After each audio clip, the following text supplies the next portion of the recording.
Chapter 685. Truly powerful Xiao Yu lifted his head. On his sickly, pale face, there was a captivating aura of restraint. No matter what, the Xiao family has the sincerity to marry Miss Su as the young madam. I think that this is enough. What he meant was that it didn't matter whether he liked it or not. As for asking him to give up, the pride in Xiao Yu's bones was something that his many years of illness had not been able to torture away. I am not as noble as your highness, but the Xiao family is not an ordinary family either. Xiao Yu, are you unwilling to give up? Chu Yihan's deep eyes emitted a dangerous aura. Xiao Yu dared to look Chu Yihan in the eye and still said, I have no reason to give up, just like your highness. The reason why he was determined to get Suing Xue was because of love. Xiao Yu's reason was profit. They were all real reasons. What if I tell you that you can only benefit if you don't marry her? Chu Yihan tapped the table lightly. He did not look like he was here to negotiate at all. It was the same in the Xiao family as it was in the 9th prince's mansion. There was even a hint of leisure in his eyes. Xiao Yu could not understand Chu Yihan. His many years of business experience told him that Chu Yihan seemed to have come prepared. But what did he prepare? Xiao Yu's slender and well-defined hands picked up the green jade glass cup and gently took a sip of the tea. His movements were extremely elegant. Su Miaoyan sat next to Suing Xue and peeked at Xiao Yu. She felt that Xiao Yu looked better and better the more she looked at him. Xiao Yu was just right in her sense of aesthetics, not a single bit more, not a single bit less. Xiao Yu took a sip of tea and thought of many things. Your highness means that if I insist on marrying Miss Su, I will be making an enemy out of you. Your highness has a high position and authority, and you have a large army in your hands. Even the emperor has to show some courtesy. However, my Xiao family has been in business for 100 years.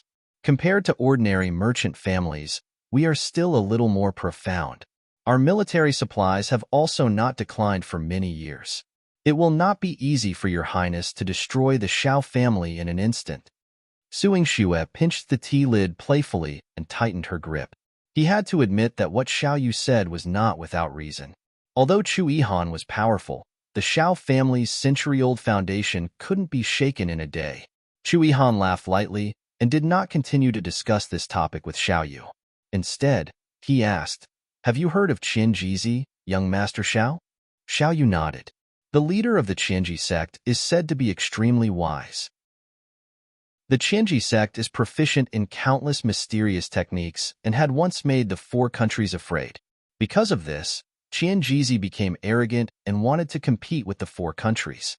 He wanted to have a high position and achieve hegemony for thousands of years. However, later on, Qian Jizi was killed by His Your Highness, and the Qianji sect was destroyed. No one survived. Xiao Yu's cold and steady eyes turned towards Chu Yihan.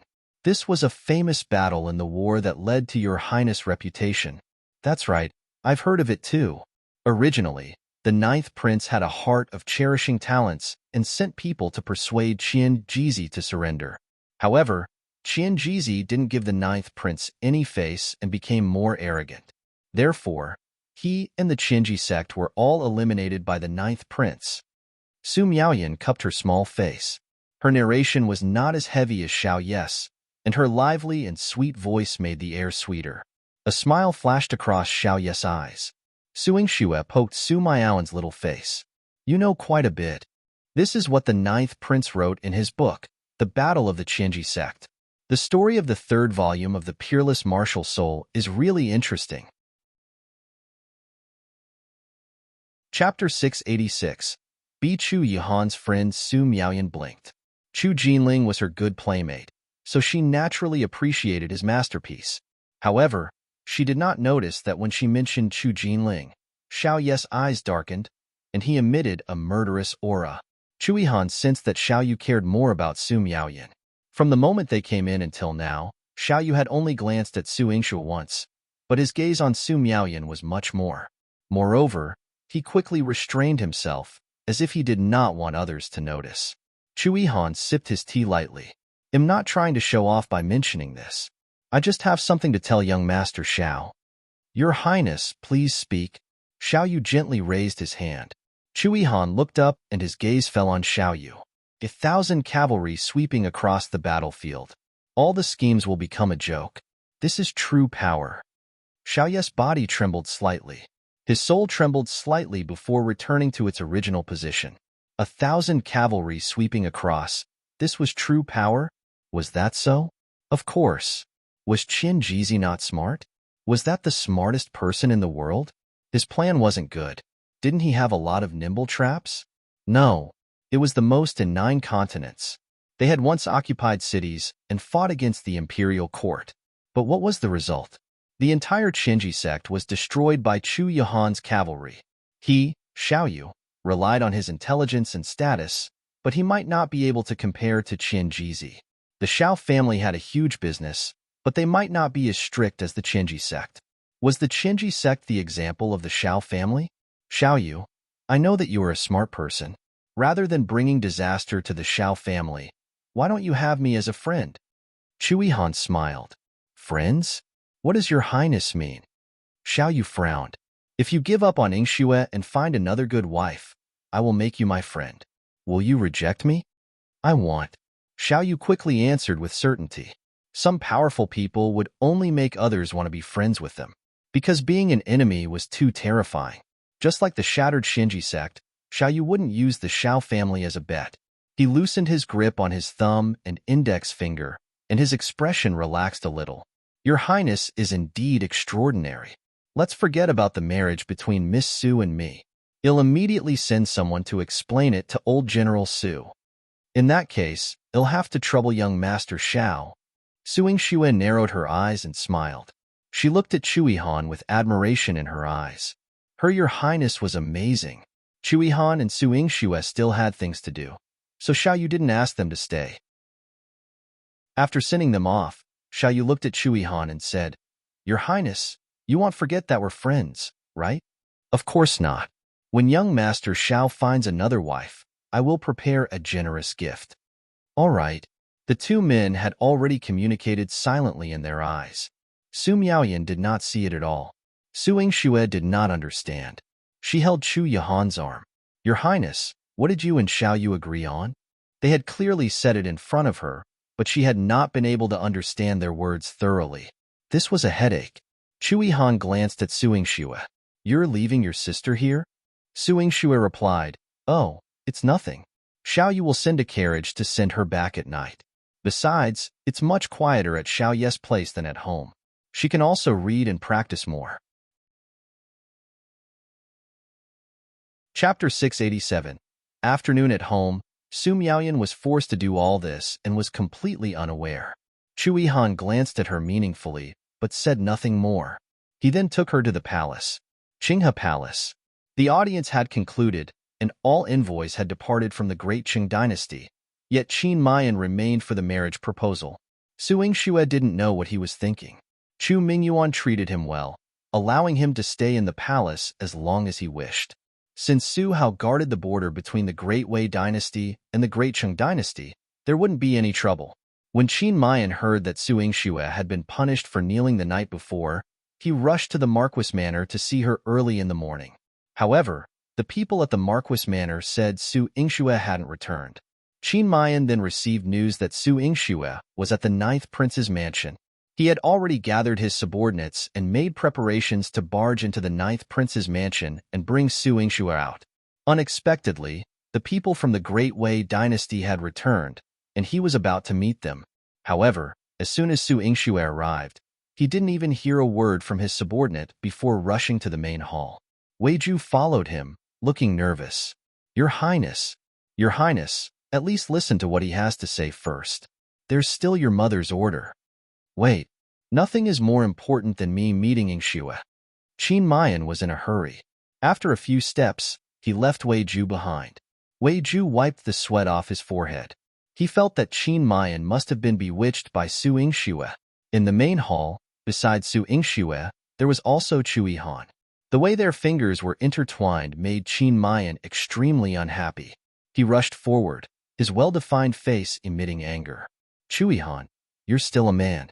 Use your abilities to marry Yingxue. Otherwise, don't be entangled with her like this. I will naturally marry her. Chu Yihan glanced at Su Yingxue and replied gently. I won't let you go either. The old General Su said that I can fight with you. He couldn't care less about who Xiaoyu was, but Chu Yihan. They were originally rivals, and now that they had fallen in love with the same woman, they were even more mortal enemies. I'm here to agree with you. When and where I will fight with you to the end. The atmosphere of war was ignited between Chu Yihan and Qin Mayan. Su Yingxue widened her eyes. You want to compete with Qin Mayan? Martial arts competition? Fight. This was too sudden.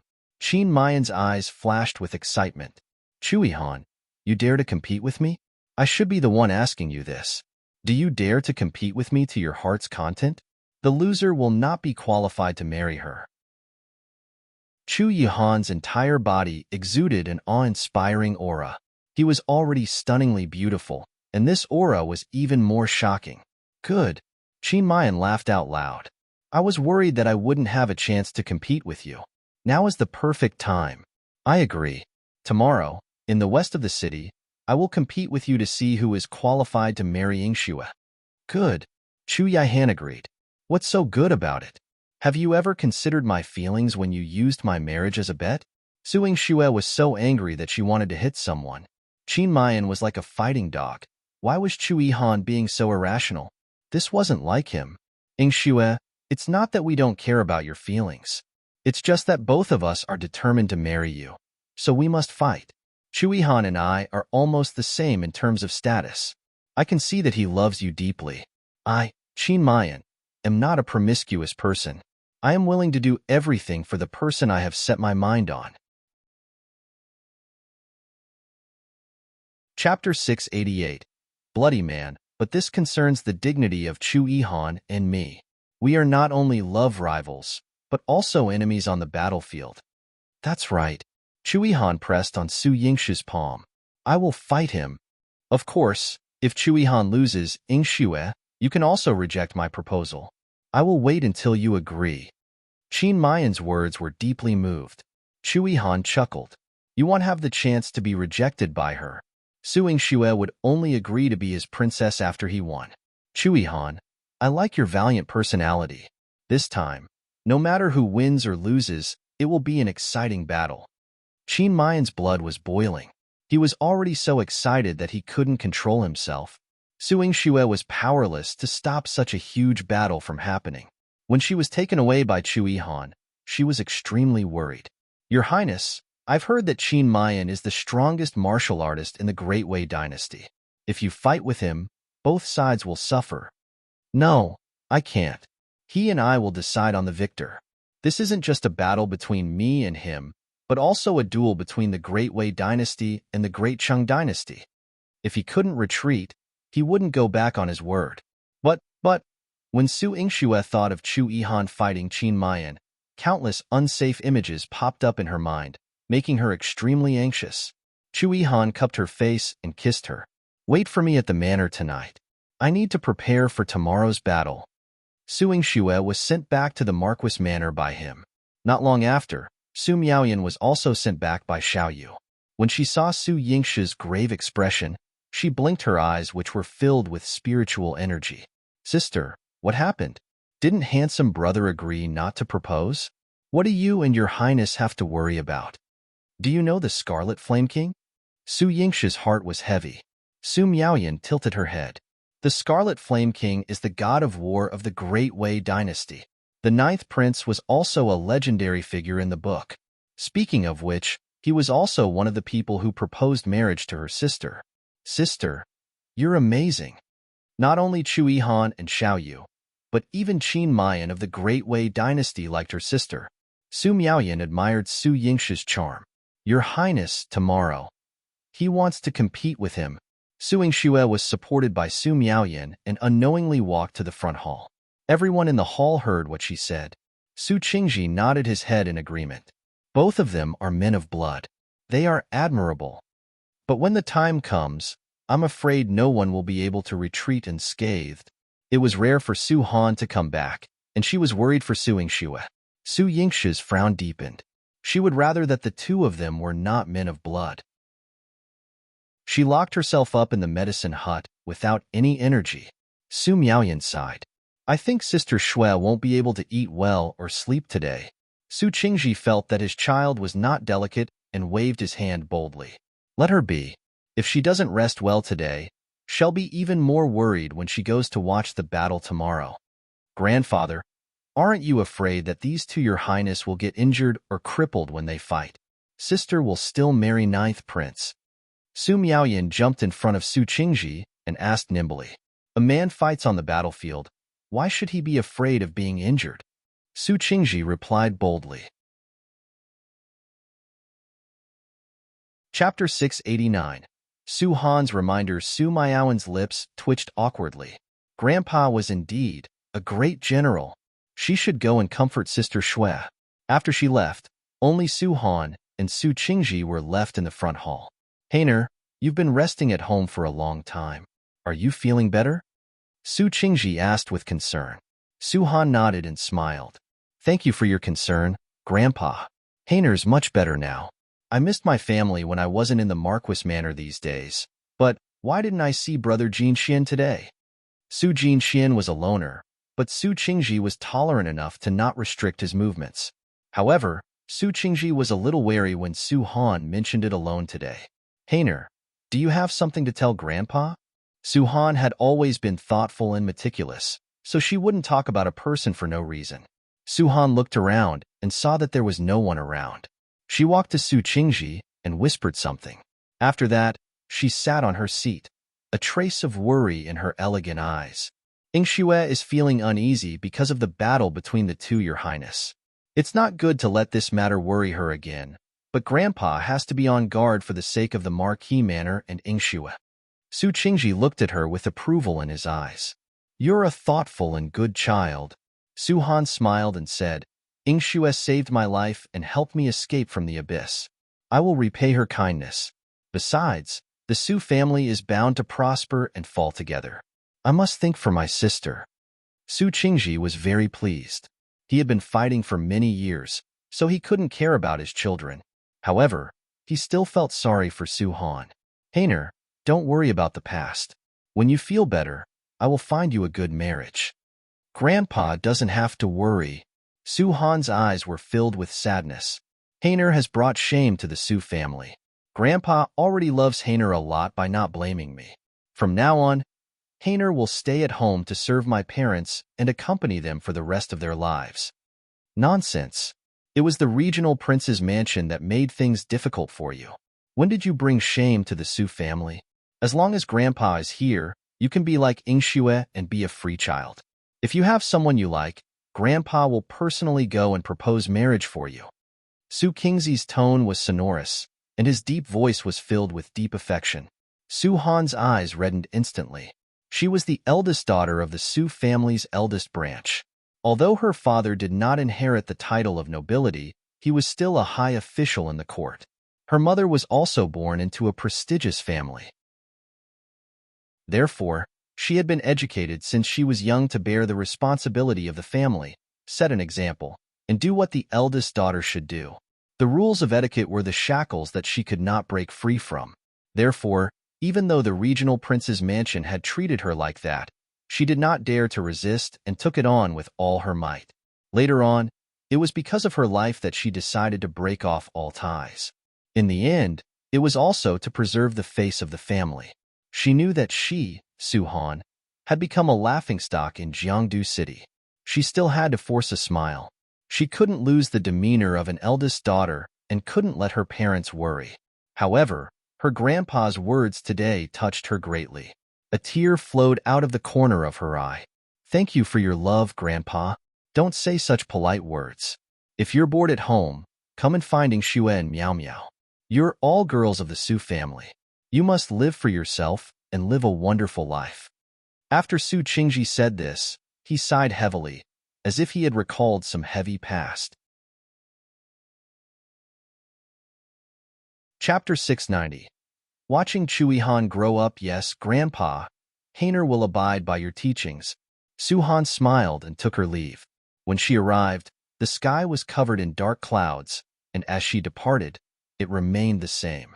Yet, she felt as if she had glimpsed sunlight, bringing a hint of vibrancy to her eyes. Miss, Master sent me to escort you. A rough male voice rang out. The voice startled Su Han. Looking down, she saw a man clad in armor with an iron mask. He seemed familiar. Are you General Song? Song Qingyi nodded. Yes. You. Why do you look like this? Jifin was taken aback. Ever since Su Han got into trouble, Su Dingwei had been concerned about her and decided to select one of his subordinates to accompany and protect her. To avoid causing her parents to worry, she agreed to this arrangement. However, upon seeing Song Qingyi, she couldn't help but be surprised. General Song holds a high military rank. It seems like it would be a waste for him to protect me. I'll report back to father so I don't need to trouble General Song. Su Han was polite. Song Qingyi glanced at her and asked, Miss, am one frightening you? Ordinary people reacted to him the way Jifin did. At first glance, Su Han seemed taken aback. Su Han pressed her lips together. Not at all. Miss, do you know this General Song? Jifin whispered. Indeed.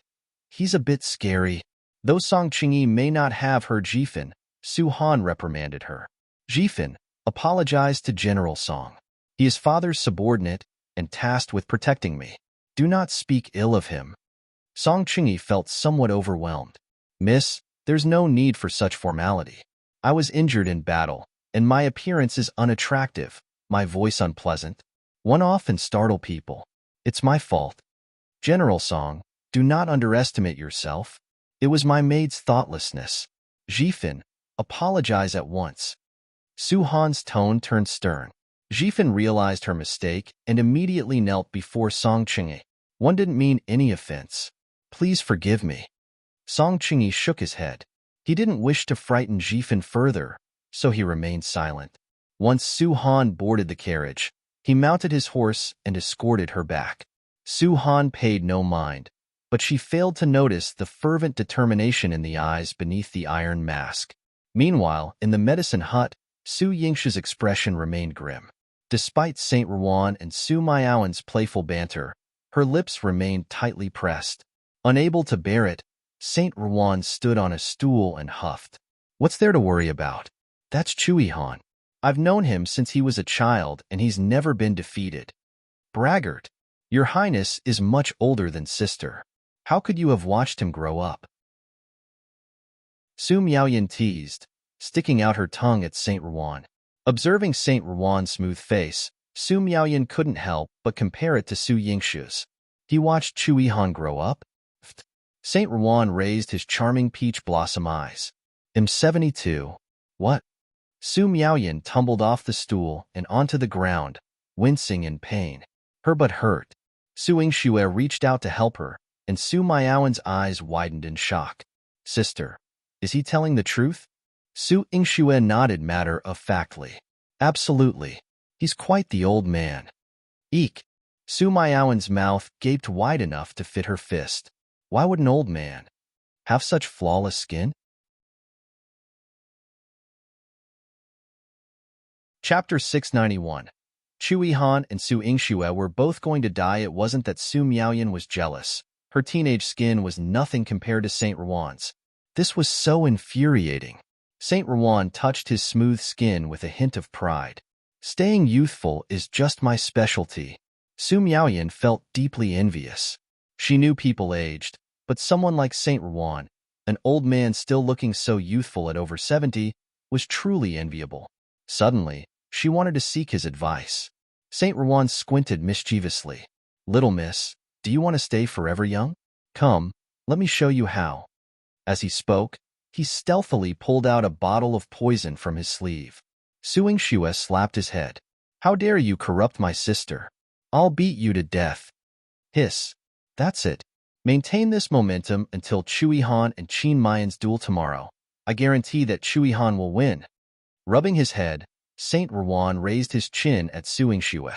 Su Yingxue suddenly realized Saint Ruan was teasing her deliberately, hoping she wouldn't be so anxious. Saint Ruan detested discussions about his age, but for Su Yingshu's sake, he had to endure it. He placed a hand on her shoulder and admitted, with my 70 years of experience, let me tell you, the duel between Chui Han and Qin Mayan isn't just about them. Instead of worrying here about him getting hurt or such, you'd better prepare the best golden wound medicine for him. No matter how badly he's injured, Even the king of hell can't take him away from you. That way, I'll put his mind at ease. Shut up. Your highness won't get hurt, let alone die. Angered, Su Yingxue kicked Saint Ruan away. But she had to admit, he was right. Her worries couldn't change the fact that she didn't want either Chu Yihan or Qin Mayan hurt, so she had to prepare the medicine. Su Miaoyan assisted Su Yingxue for a long time and insisted on going with her the next day. Su Yingxue didn't argue and took her along. In their eyes, they were only concerned about Chu Yihan and Qin Mayan's showdown.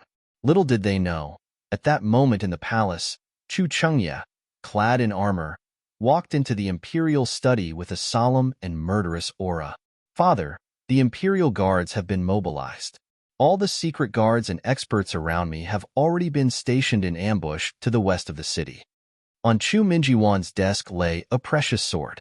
His composed face betrayed a barely contained excitement and eagerness. After so many years, I've waited so long, and finally, the opportunity is here. Chu Yihan.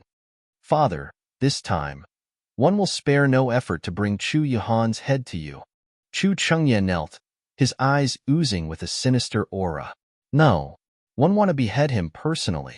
You must capture him alive. One want to present my ninth brother to father personally. Chu Mingyuan unsheathed his sword, its blade emanating a chilling light, symbolizing imperial authority.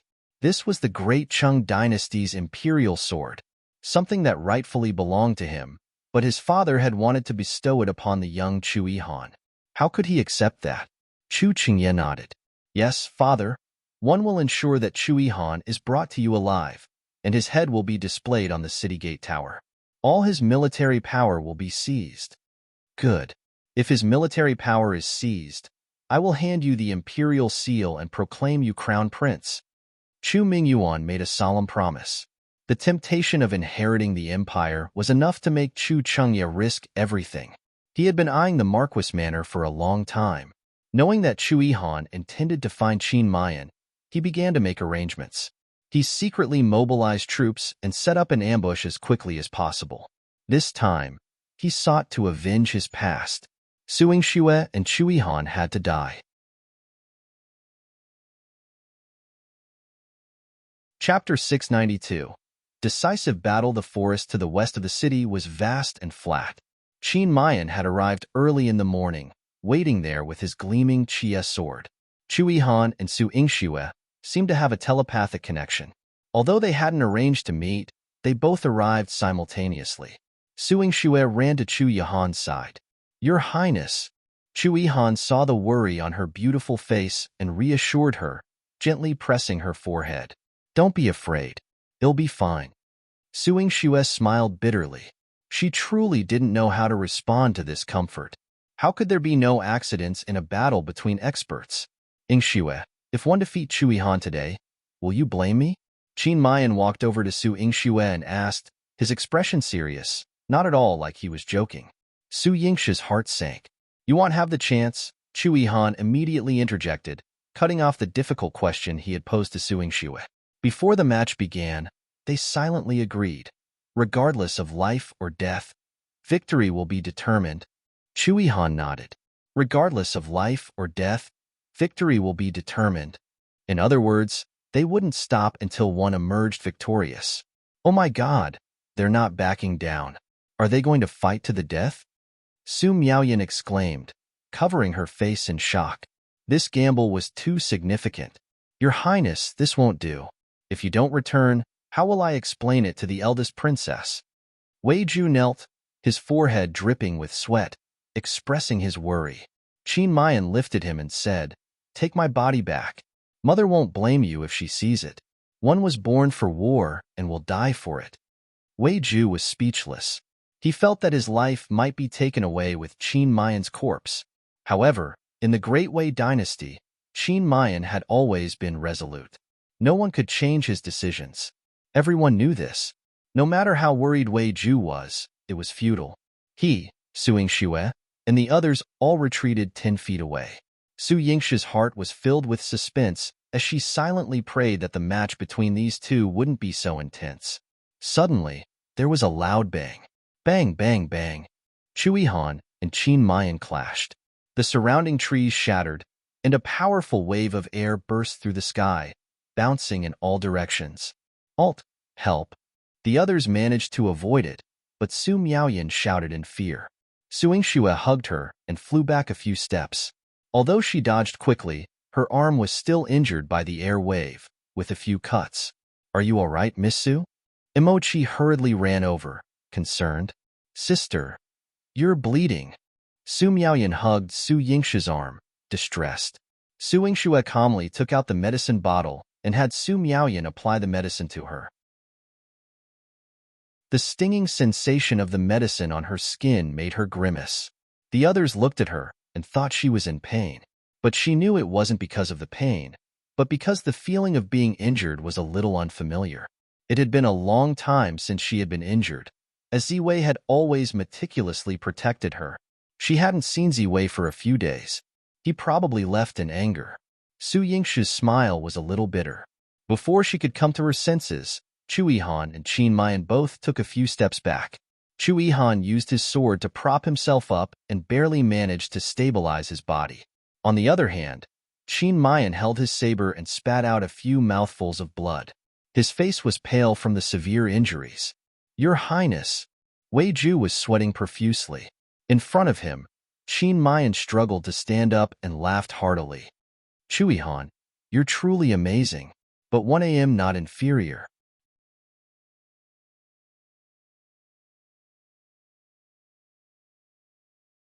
The clash of the Chia sword and Qing Frost sword sent sparks flying.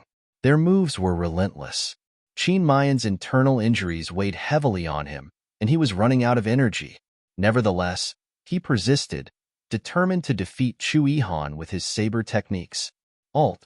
Qin Mayan roared, delivering a powerful slash towards Chu Yihan. However, he suddenly veered off course, narrowly missing Chu Yihan's body and only slicing off half of his sleeve. Chu Yihan looked up in surprise. He had anticipated taking the blow to defeat Qin Mayan up close, but Qin Mayan had intentionally missed. Chu Yihan, watch your back. Qin Mayan, suffering from the backlash of his internal energy, suddenly vomited a mouthful of blood. He raised his head, nervously looking at Chu Yihan.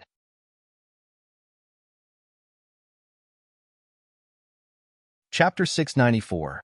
Thinking of Chu Yihan, swish, swish, swish. Behind Chu Yihan came a barrage of arrows. Even though he was severely wounded, he could still evade them. However, he stepped forward to intercept them, grabbed Qin Mayan, and tossed him towards Su Yingxue. Quick, go. Hey, Chu Yihan. Qin Mayan wouldn't let him handle it alone. He saw a mass of dark figures rushing over from not far away. Oh no, it's an ambush. Wei Ju and Imochi shouted simultaneously. Miss Su, release us quickly. We must save your highness. Su Yingxue retracted her whip and moved even faster than them. Your highness. Su Yingxue's whip deflected some of the arrows. She ran to Chu Yihan's side, only to see that 2 arrows had still struck him. Her expression darkened. I can handle this. You take your men and leave first. Chu Yihan shielded her behind him and cut down 2 of the black-clad assailants. He pointed at Qin Mayan. He's badly wounded. You must take care of yourself and then save him. But your highness, you. Su Yingxue's worried expression deepened. I have a plan. These people are after me. You must leave quickly. As they spoke, clashing armor echoed, and well-trained soldiers surged forward, leaving Su Yingxue feeling deeply unsettled. What's going on? Where did these soldiers come from? Hurry, go. Chu Yihan pushed her away from him. Wei Ju lifted Qin Mayan. Your highness, let's go. There are too many of them. Our men can't hold them off. No, save Chu Yihan. He can't die like this. He must only die by my hand. Qin Mayan trembled as he held the sword, glancing back at Chu Yihan. These people are after Ninth Prince. Your highness, don't get involved. Wei Ju was frantic. Qin Mayan was in such a state, yet he was still concerned about Chu Yihan. No, he can't die. I want him out. Get him back for me. Hey, Chu Yihan, let's go. What are you waiting for? Qin Mayan shouted at Chu Yihan as he was dragged away. Chu Yihan was too occupied with the enemy to respond, but he deflected all the arrows aimed at Qin Mayan with his feet. "Your Highness, I'll wait for you." With tear-filled eyes, Su Yingxue turned back and shouted at Chui Han. She knew her martial skills wouldn't help Chui Han. She was only a hindrance. She first had to leave with Su Miaoyan and the heavily wounded Qin Mayan. She instructed Wei Ju to drag Qin Mayan to the trees first. She had to tend to his wounds first, or he would truly die. "Yingxue, aren't you worried about Chui Han?" Qin Mayan looked at the woman calmly applying medicine to his wounds. He was puzzled. He knew Su Yingxue liked Chui Han. Her eyes were red. It pained him to see her like this. "I am worried, but right now, I have to save you first." Su Yingxue took a deep breath. "Your Highness will be fine. I believe in him." This declaration was sharper than all of Chu Yihan's sword strikes. Suddenly, Qin Mayan felt as if his heart had been stabbed countless times. "Your Highness, there are too many people. I'm afraid we won't be able to escape." Wei Ju's men had scouted ahead and reported, "The army surrounds this mountain. There's no way out." "Army?" Su Yingxue's eyes darkened. "Where did the army come from?" "They're here to kill Ninth Prince." The man's indifferent voice echoed. Su Yingxue turned around and saw Xiao Yu. "How did you get in?" Su Yingxue stared at him. Just moments ago, Wei Ju's men had said this place was surrounded, yet Xiao Yu appeared.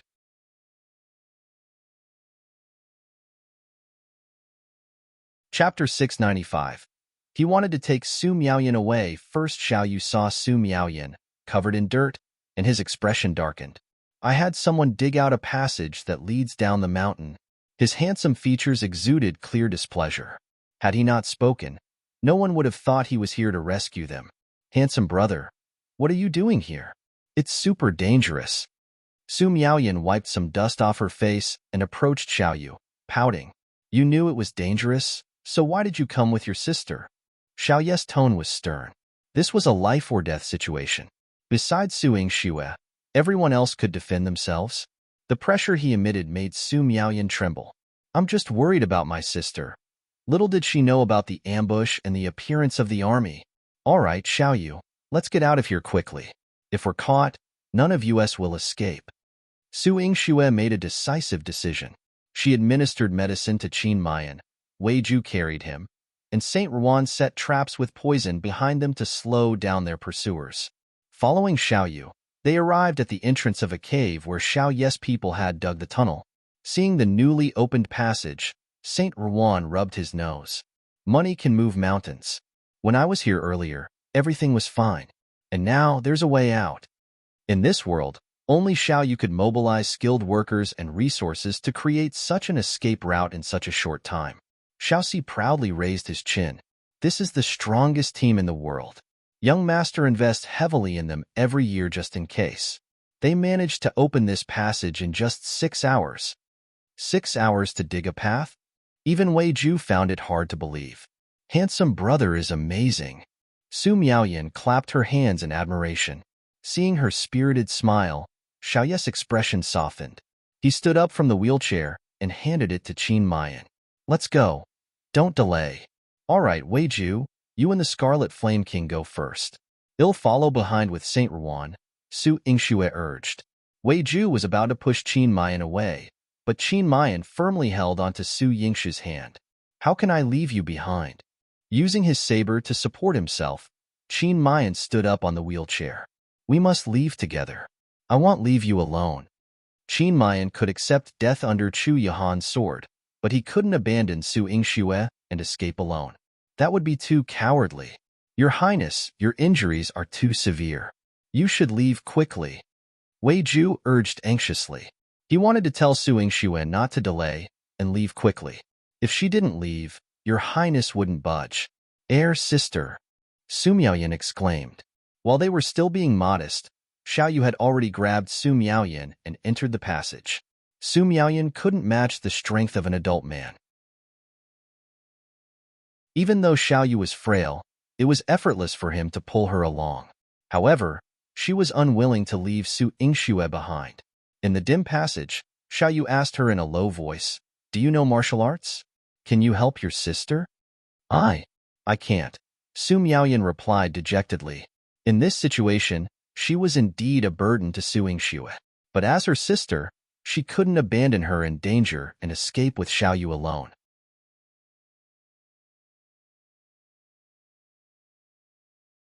Chapter 696.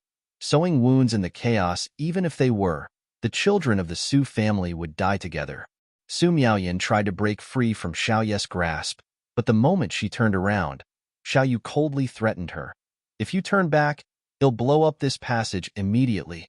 If Su Miaoyan didn't follow him, everyone would die. Handsome brother, you.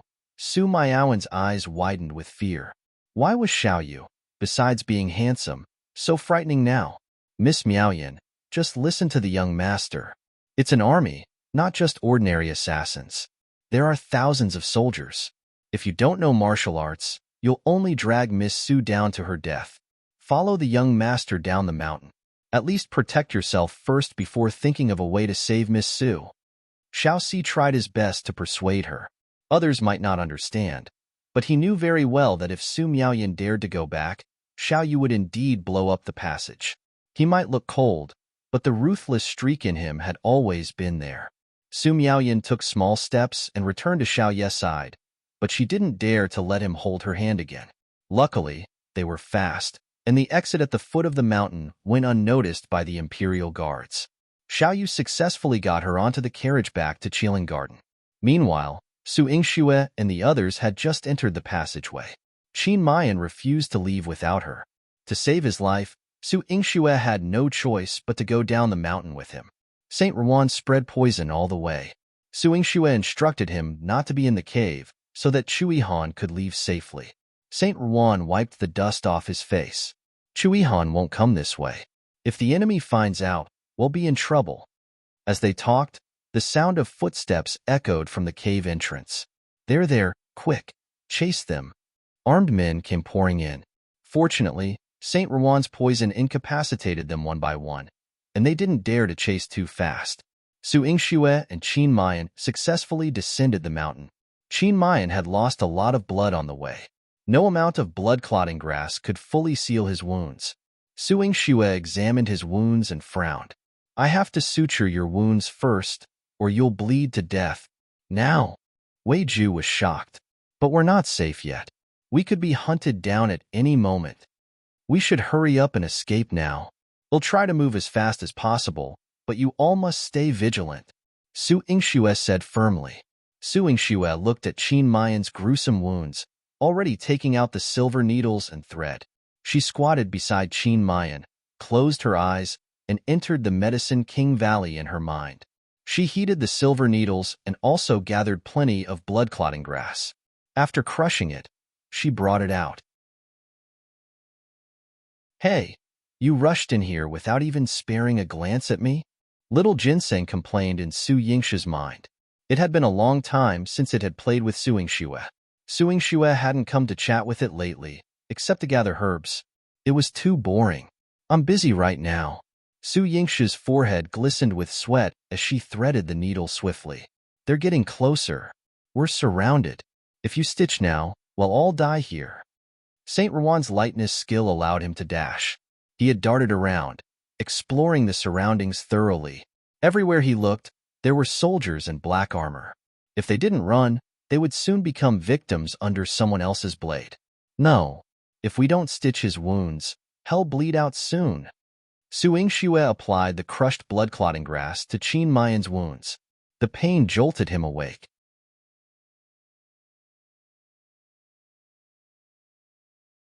Chapter 697. The last needle just now. Although he was semi-conscious, Saint Ruan's words were not unheard. He grasped Su Yingxue's hand, his face pale but still retaining a sense of pride. Let's go. Don't worry about me. I'll protect you to the end. He refused to let go of the sword in his hand. Before his death, he could still confront the enemy for Su Yingxue. Your Highness, what nonsense are you talking? I can't let a patient die in front of me and run away alone. I'll suture your wound as quickly as possible. Qin Mayan was strong, but he couldn't resist Su Yingxue's determination. Feeling that he was hindering her, Su Yingxue instructed Wei Ju to help hold Qin Mayan down. Normally, Wei Ju wouldn't dare, but now he had to save Qin Mayan's life. Hey, Su Yingxue, you're going to sew. There's a mass of people over there. All of them are coming. Saint Rowan was frantic. If Su Yingxue hadn't insisted on staying, he would have fled long ago. What did Qin Mayan matter to him? However, Su Yingxue's needle was already piercing Qin Mayan's body. Her expression was serious, and she wouldn't leave until the stitching was done. Saint Rowan cursed in frustration. Damn it! He could only rush forward, using his poison to take down as many enemies as possible. Su Yingxue remained composed amidst the chaotic clash of weapons. Even amidst the deafening battle cries, she remained unfazed. Su Yingxue didn't have time to administer the anesthetic. Qin Mayan gritted his teeth and endured silently. The woman before him showed no hint of fear. He was a man. How could he cry out in pain? Yet, the more steadfast Su Yingxue's efforts, the faster his heart raced. Your Highness, if it hurts, take a deep breath. It'll be as quick as possible. Su Yingxue's needle pierced through flesh. 1, 2, 3 stitches. The wound on his chest was soon closed. Su Yingxue shifted her position to Qin Mayan's right leg. Hey, I can't hold on much longer. There are too many people in this army, Saint Rowan lamented bitterly. His poison could incapacitate, but it was no match for their overwhelming numbers. Wave after wave of assailants overwhelmed him and Wei Ju. They couldn't hold out much longer. Wei Ju fought desperately to protect Qin Mayan. When an enemy thrust a spear, he risked his own life to block it. Su Yingxue, watch out behind you. A blade came hurtling towards her. Su Yingxue's hands were focused as she worked. When the cold wind howled behind her, she did a backflip, her red clothes fluttering.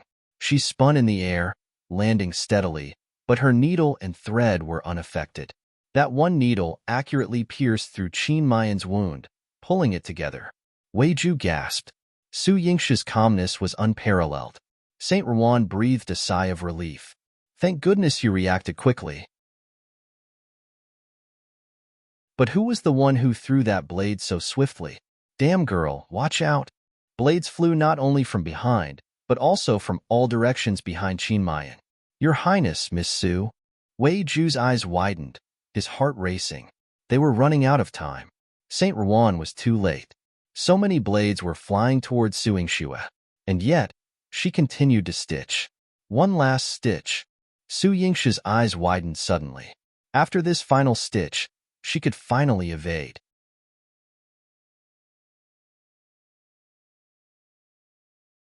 Chapter 698. I want to die with him, but Su Yingxue knew it was too late. She could almost feel the cold wind brought by the blade behind her and the slight chill of her torn clothes. Yingxue, watch out. Qin Mayan didn't even have time to pull her into his embrace. However, just as the blade was about to touch her skin, about to pierce through her, bang, bang, bang, a series of loud noises came rushing through, a black shadow passed by, and before anyone could see clearly what it was, all the knives flying towards Su Yingxue were severed. Saint Rowan's eyes widened. Damn! What was that? Oh, it was a person.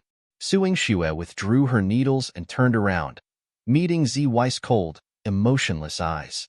You're back? Her joy overflowed in her words. Ziwei nodded stiffly. Yeah, where she faced danger, he would be there. There were still countless soldiers surging towards them from all sides. Su Yingxue took a glance and realized, they're the Imperial Guards, the Emperor's men. They were here to kill him. The Imperial Guards? Damn, these people look like they're here for slaughter. It seems they're after Chu Yahan's life. Saint Rowan sighed. How did he get involved in this? It was all Su Yingxue's fault. He glared at Su Yingxue. Your assassin is here. Why aren't you running yet? With Ziwei's cover, they could make their escape. Su Yingxue pushed him towards Qin Mayan. You, take the Scarlet Flame King back to the Marquis Manor's medicine hut and treat him. Where are you going? Where are you going? Saint Rowan and Qin Mayan spoke in unison. They both could tell Su Yingxue didn't plan to leave with them. Su Yingxue's gaze was resolute. I'm going to find your highness. No, these are the Imperial Guards from the palace. Their numbers are overwhelming, and they're clearly. There were words Qin Mayan didn't say, but Su Yingxue understood. This wasn't just about his duel with Chu Yihan anymore. Someone was trying to take advantage of their duel to cause chaos and seize the opportunity to get rid of Chu Yihan. I understand the Emperor's intentions, so your Highness must stay safe. Otherwise, the Great Wei Dynasty and Great Qing Dynasty will surely go to war. Su Yingxue stepped in front of Qin Mayan. I've already stitched up your wounds. Saint Ruan's medical skills are enough to save your life. Please leave safely and ensure the peace of the border between the two countries. Your Highness, Miss Su is right. How devastated would the eldest princess be if she didn't see you return safely? Your Majesty values you deeply, and she would surely be enraged, sparking a war with the Great Qing Dynasty. The people would suffer greatly. Wei Ju knelt before Qin Mayan, pleading. Qin Mayan propped himself up with his sword and prepared for battle. His stern features exuded a commanding presence. Yingxue, many of your reasons make sense, but I only believe in one principle. Even if I fall in battle, I will protect you. His words resonated powerfully, causing everyone to shudder. Saint Ruan felt a pang of bitterness. You're already injured like this, yet you still want to protect me? He was indeed a tough nut to crack, not yielding even to a sword. But it had to be said that with his determination, he might be able to protect Su Yingxue for a while. Su Yingxue's heart trembled for a moment, but only briefly. She took a deep breath and locked her gaze with Qin Mayan's. Your Highness, I appreciate your concern, but would you still protect me if I choose to go to Chu Yihan? I vow to do so. What if I choose to stand by his side, even in death?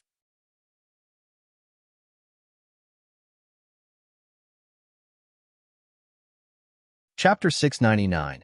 A tragic way Su Yingxue couldn't help but laugh. Your Highness, 3 people can't fit in one coffin. Qin Mayan was stunned. Wei Ju was equally dumbfounded. Only Saint Ruan almost burst into laughter, his stomach aching from holding it in. Saint Ruan thought, when a woman rejects a man, she can be ruthless. Qin Mayan was helped back into his wheelchair, not because he was rejected by Su Yingxue, but because Su Yingxue pleaded with him, please take care of yourself, Your Highness. For my sake, don't give the Great Qing Dynasty and the Great Wei Dynasty a reason to start a war. He responded, all right. On the surface, Qin Mayan left voluntarily, but he knew his heart was in pieces. He didn't know if he would ever see Su Yingxue again. She wanted to die alongside Chu Yihan. Hey, see you at the Marquis Manor. One still want to play with you. Saint Ruan was blunt. He jumped onto a tree, waved goodbye to Su Yingxue, and flew away. He had no attachment and didn't want to risk his life, but he sincerely hoped Su Yingxue would return alive.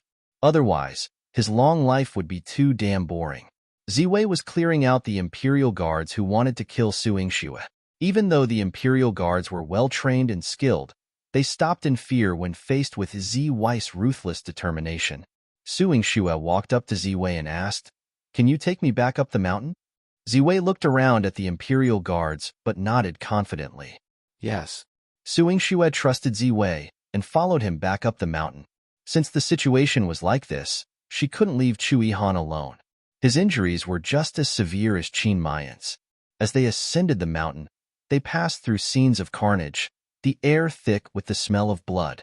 When Su Yingxue stumbled over a corpse, she couldn't help but tremble at the sight of the gruesome death. She had seen death, and she had experienced it herself, but she had never witnessed such brutality. Her worry for Chu Yihan grew with each step. "Does it hurt?" Ziwei asked, helping her up. But when Ziwei saw her pale face, he stopped in his tracks. There were pursuers behind them, but Ziwei's bloodthirsty aura alone forced them to retreat, afraid to pursue further. Su Yingxue shook her head, her face not looking good, but she insisted on going up the mountain. The higher they climbed, the more gruesome the scene became, with carnage everywhere and the ground beneath their feet stained red with blood. Finally, Su Yingxue spotted Chu Yihan. His once white clothes were now drenched in red, the original color indistinguishable. Su Yingxue moved to rush forward, but seeing him roar and cut down dozens of foes with a single stroke, she hesitated. He didn't know where Mochi was. Chu Yihan fought alone, yet the enemy soldiers around him trembled. When he turned to face her, Su Yingxue met his blood-red eyes, her heart skipping a beat. This isn't good, he's bloodthirsty. Chu Yihan could sense a familiar presence nearby, but he couldn't stop. All he could think about was killing. The scent of blood in the air excited him, driving him to seek more. Your Highness, Su Yingxue shouted. But Chu Yihan seemed oblivious, cutting down any imperial guards who approached him in the most brutal manner possible. Someone even attempted to attack him with hidden weapons from afar.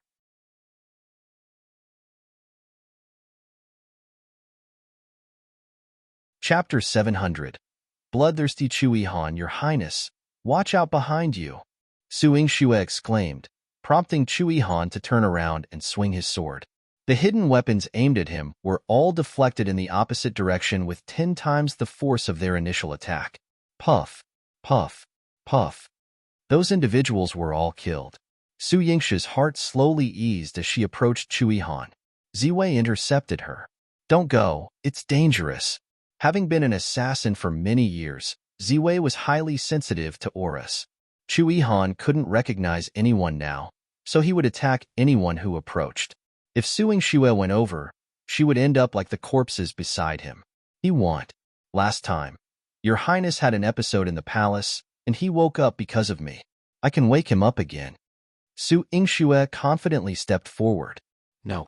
Ziwei wasn't clear about their relationship, but he knew he couldn't let Su Yingxue near the danger he sensed. Your Highness recognizes me. He won't harm me. As Su Yingxue spoke, Chu Yihan approached with bloodshot eyes. His eyes were consumed by the sea of blood, turning him into a different person entirely. Normally, he was as cold as an immortal, distant and unreachable. But now, bathed in blood, he was like a demon, ready to engulf anyone in his path. Ziwei only protected Su Yingxue. Chu Yihan roared furiously and attacked him. Get back. Ziwei pushed Su Yingxue away. Though unmatched in the assassin world, he couldn't fully resist Chu Yihan's domineering sword energy. Cough. He coughed up blood. Not dead. Chu Yihan squinted, his blood boiling. How could someone survive his attacks? Kill him. That was Chu Yihan's only thought as he leaped into the air, sword swinging. Your Highness, stop. Ziwei is here to protect me. Don't kill him, Your Highness. Su Yingxue rushed forward in a hurry. She used the red jade soft whip to entangle Chu Yihan's hand, preventing him from swinging his sword. Chu Yihan glared at Su Yingxue angrily and said, You're seeking death. Your Highness, it's me, Su Yingxue. As she spoke, Chu Yihan broke free and sent her flying. Thankfully, Ziwei caught her, preventing serious injury. We can't get close to him. Let's go. Ziwei pulled Su Yingxue away. In Chu Yihan's current state, he wouldn't die, but anyone who approached him would. No, I can't leave Your Highness alone. Su Yingxue tried to go forward again, but Chu Yihan attacked once more. She pushed away Ziwei, stood her ground, and said softly, Your Highness. Chu Yihan's sword stopped just an inch from her neck. He couldn't harm her.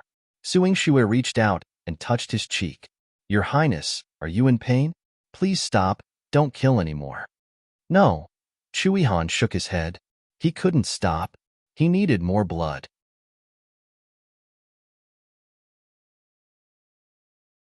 In the shadows, Chu Chengye, preparing for an ambush, saw an opportunity to strike. But Su Jinxian restrained him. Your Highness, wait. Let Chu Yihan kill Su Yingxue first, then capture him. Why? If Su Yingxue wakes him up in this state, it's over. We can't let her cure Chu Yihan.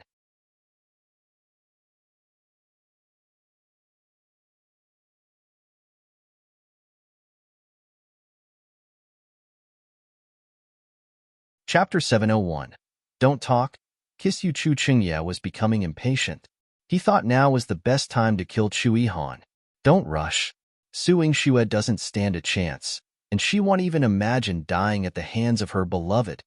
Su Jinxian whispered sinisterly, like a demon from hell. He stealthily approached and launched 3 hidden weapons at Chu Yihan from behind Su Yingxue. Chu Yihan swung his sword and knocked them down, but his gaze turned fierce. You lied to me. I didn't. Your Highness, I won't harm you. I promise to cure your bloodthirst. Su Yingxue shook her head. She hadn't cured Chu Yihan yet. The silver needle in her sleeve remained unused. It's you. Behind Su Yingxue, Ziwei swiftly intervened and tangled up Su Jinxian. He would never allow Su Yingxue to be harmed. Seeing Su Jingxuan's success, Chu Qingye noticed Chu Yihan becoming wary of Su Yingxue and grinned maliciously. Well done. Chu Yihan, go ahead. Kill the woman you love with your own hands. Then he'll capture you and let father execute you to vent his anger. No longer in a hurry, he waited for Chu Yihan to kill Su Yingxue. However, when Chu Yihan moved towards Su Yingxue, she discarded the red jade soft whip and rushed to embrace him. At the last moment, Chu Yihan angled his sword, allowing Su Yingxue to hug him. Su Yingxue's soft voice came from his embrace. Your Highness, see? I won't hurt you, will I?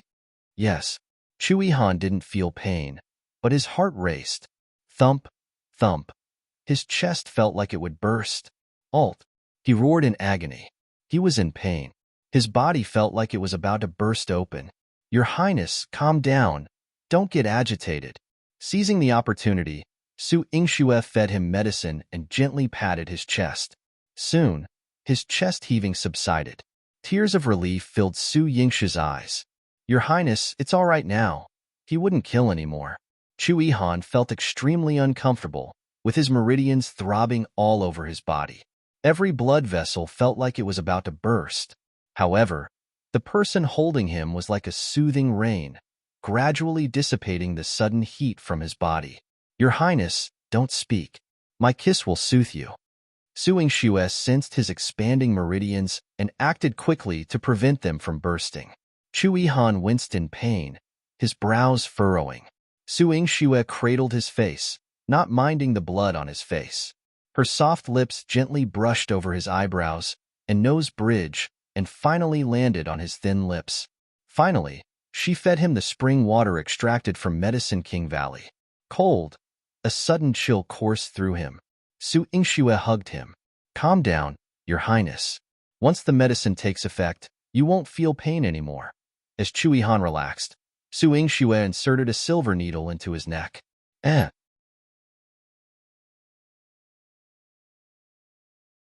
After a slight sting, Chu Yihan's body temperature gradually dropped. He felt drowsy and heavy.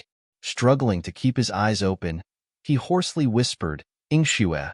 His illness had flared up again. Su Yingxue was still in his arms. Had he hurt her?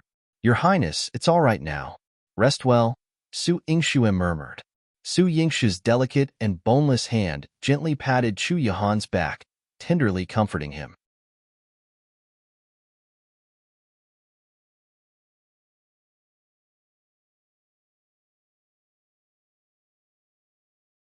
Chapter 702. Let Chu Yihan kill Su Yingxue. Personally, Chu Yihan's vigilance and wariness gradually diminished. Su Yingxue, you're quite something. My imperial uncle, who kills without hesitation, couldn't even manage to kill you. You've truly disappointed me. Chu Chengye arrived with his men on horseback. Clad in armor, he looked imposing. Amidst his arrogance, there was a strong sense of hatred. Chu Chengye, you deliberately caused your highness to fall ill. Su Yingxue glared at him. All of this was his scheme. Of course, the intense battle with Qin Mayan will stimulate his bloodline. Another battle will turn him into a beast consumed by the lust for combat. This bloody battle is far more intense than the previous one in the palace. Chu Chengye's handsome face bore a sinister expression. To trigger Chu Yihan's bloodlust, he sacrificed nearly 10,000 lives on this mountain for Chu Yihan to slaughter. All this effort had birthed a bloodthirsty monster. His goal had been achieved. Don't even think about harming your highness. A cold and merciless aura flashed in Su Yingxue's beautiful eyes. That needle you just used, my imperial uncle would have already passed out, right? How do you plan to protect him? Chu Chengye sneered. Of course, you could pull out the needles and let him continue killing. He won't be able to finish off all 50,000 of my soldiers. Once he's done, he'll likely burst and die. Today, Chu Yihan's fate is sealed. In your dreams. Su Yingxue swiftly shot out several silver needles. but Chu Chengye deflected them with his sword. He glared at Su Yingxue. Wretch, still resisting even when facing death. You're almost dead. Kneel and beg for mercy now, and I might spare your life. I'll let you watch Chu Yihan die. Chu Chengye, did you forget to check yourself out before stepping out today? A smile bloomed on Su Yingxue's beautiful face, as enchanting as a rose in full bloom. Alt. Chu Chengye was knocked to the ground by a dark figure. Before he could rise, a cold blade was at his neck. Ziwei had been waiting in the sky, seizing the opportunity when Chu Chengye was distracted. How does it feel, Seventh Prince? Tongue-tied? Do you need me to cure your brain's malfunction? Su Yingxue mercilessly taunted. Even with 50,000 men, Chu Chengye was still nothing compared to Chu Yihan. Su Yingxue. Chu Chengye gritted his teeth, but the blade had already cut his neck. The scent of blood made his heart tremble. Don't kill me.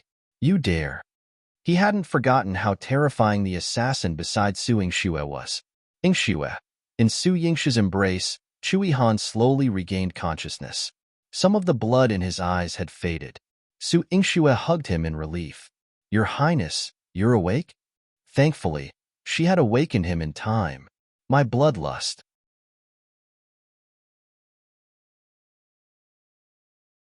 Chu Yihan looked at his reddened arms, knowing his eyes were bloodshot from killing. Your Highness, Ziwei has captured Chu Chengye. Let's go. Su Yingxue helped Chu Yihan up, ready to depart. Su Yingxue, how dare you? Do you realize you're betraying the country? Chu Yihan is a traitor. I'm here by Father's order to restore order. If you dare take him away, it's treason. Father will execute the entire Marquis family. None of your Su family will escape. Chu Chengye roared. He wouldn't let Chu Yihan leave so easily.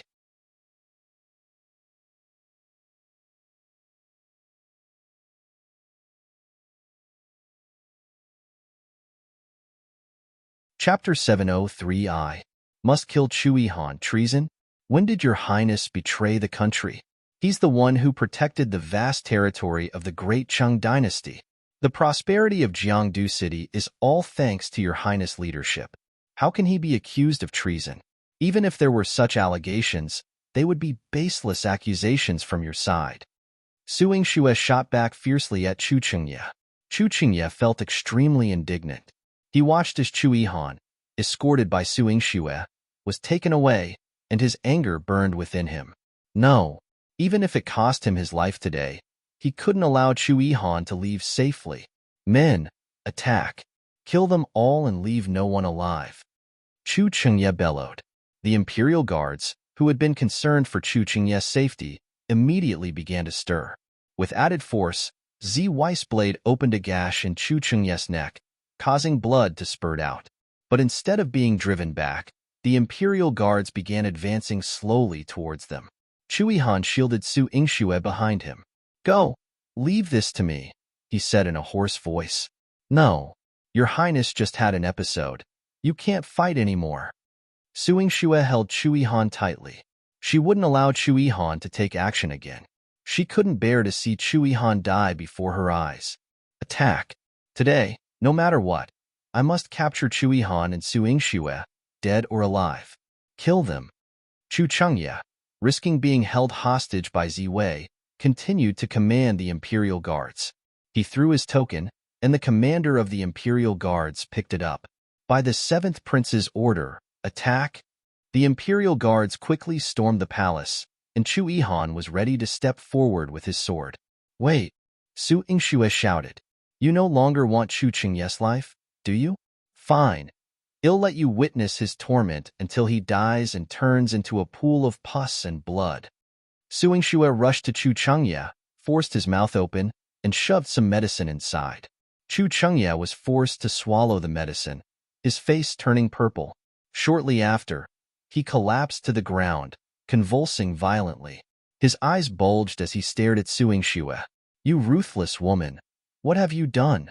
He felt as if his entire body was on fire, every nerve screaming in agony. Before he could adjust to the searing pain, a chilling sensation spread from his body. It felt as if he had been submerged in ice, his blood freezing, his body stiffening. Cold. So cold. Alt. No. It's too hot. I'm going to die. All. Suing Shue. Kill her. He had to kill her. The Imperial Guard's commander had initially intended to follow Chu Chengye's orders and kill Chu Yihan, dead or alive. But now, in so much pain, if he did indeed turn into a pool of pus and blood as Su Yingxue had said, there would be nobody to present to the emperor. They would surely be executed.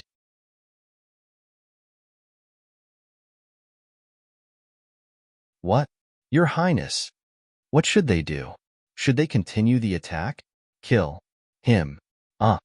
Chu Chengye struggled desperately on the brink of death, his hair disheveled. But even in this state, he couldn't let Chu Yihan off the hook. With bloodshot eyes, he glared at Su Yingxue, hoarsely warning her. You can't escape. My IO strong army has surrounded you. You will die for sure. Even if it cost him his life, even if he turned into a puddle of pus and blood, he would take Chu Yihan and Su Yingxue down with him. Su Yingxue furrowed her brows. Chu Chengye was certainly stubborn, but she couldn't let Chu Yihan die here. Don't be afraid. Don't be afraid. The two men beside Su Yingxue spoke simultaneously. Chu Yihan's voice was resolute, while Zi Wei's voice was low and raspy.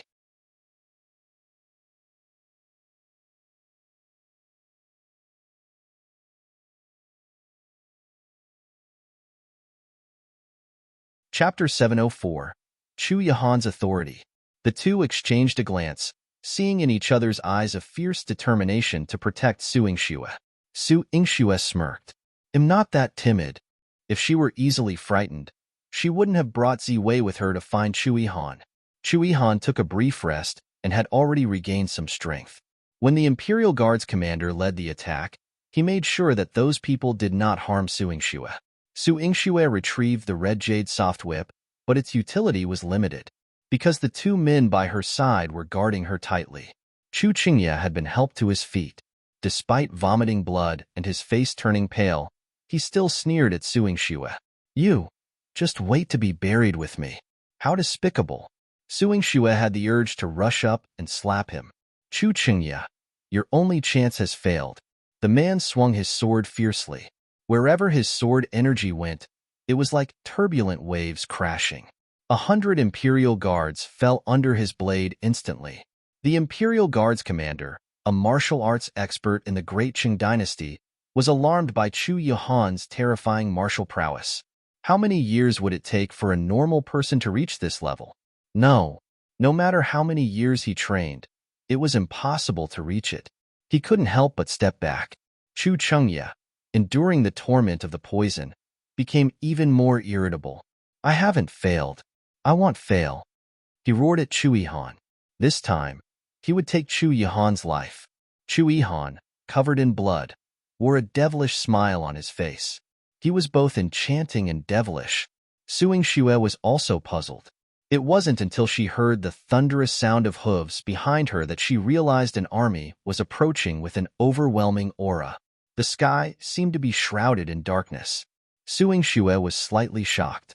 The Black Cloud Cavalry? Su Yingxue thought, finally, they are here. Chu Yihan's Black Cloud Cavalry had been mobilized just in time.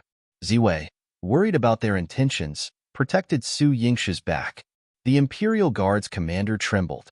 Your Highness, it's the Black Cloud Cavalry. So what if it's the Black Cloud Cavalry? They're only 5,000 elites. With my hundreds of thousands of Imperial Guards, can't we defeat Chu Yihan's Black Cloud Cavalry? Kill them all. Chu Chengye, driven mad by the poison, had bloodshot eyes. I've mobilized the Black Cloud Cavalry. The troops stationed around Yinyun City are almost here. Chu Chengye, you're the one surrounded. Chu Yihan shattered Chu Chengye's delusions mercilessly. Chu Chengye vomited blood and screamed, "This is impossible. Mobilizing troops takes at least a day. My father ordered them to retreat outside the 3 cities. You're isolated and helpless. How could anyone surround my Imperial Guards?"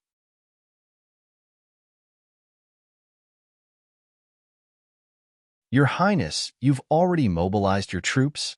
Su Yingxue couldn't believe it. The man before her was incredibly wise.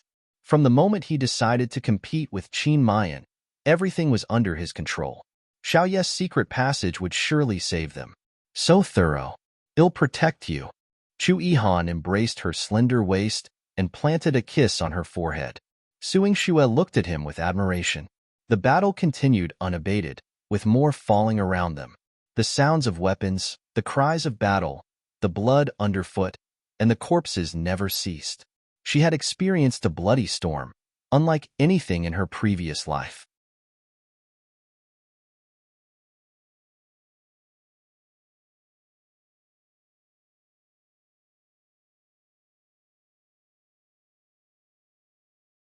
Chapter 705. You like to fight with the King of Hell for people in the end. Chu Yihan captured Chu Chengyao alive, and the 100,000 imperial guards were forced to surrender. Chu Yihan deployed 150,000 troops to guard Jiangdu City, and the Black Cloud cavalry set off with him. Chu Yihan escorted Su Yingxue to the Marquis Manor, and then bid her farewell. A hint of unease crossed Su Yingxue's mind. "Where are you going, Your Highness?" Chu Yihan's expression was stern. His wounds had yet to be tended to. "I still have important matters to attend to. Once everything is settled, I will come to the Marquis Manor to propose." "Your Highness," Su Yingxue couldn't detain him.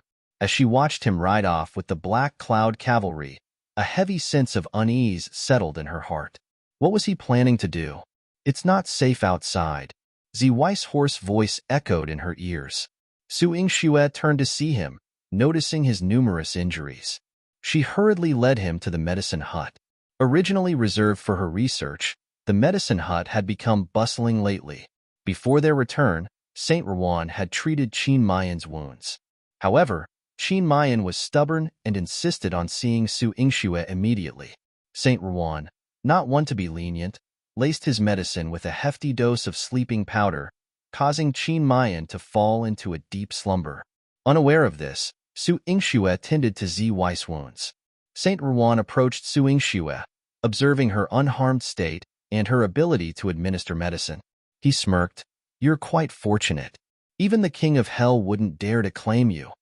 Su Yingxue chuckled in agreement. Yes, when she first died, even the King of Hell hadn't claimed her. Reflecting on it now, it seemed the King of Hell still didn't dare. Saint Rowan was right. Although conversing with Saint Rowan, Su Yingxue's attention remained on Zi Wei. Thankfully, his wounds weren't severe.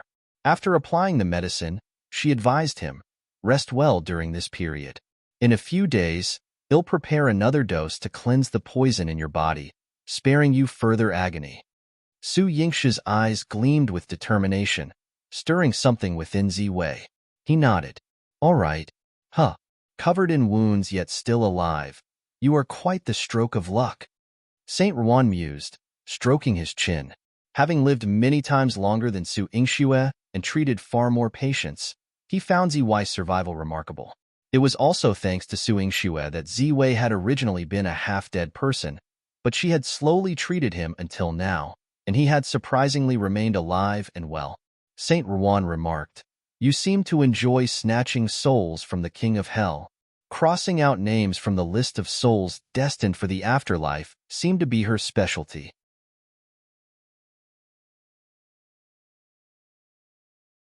Su Yingxue found Saint Rowan's evaluation refreshing. Doctors, in their efforts to save lives, often find themselves grappling with death. A successful doctor triumphs over death.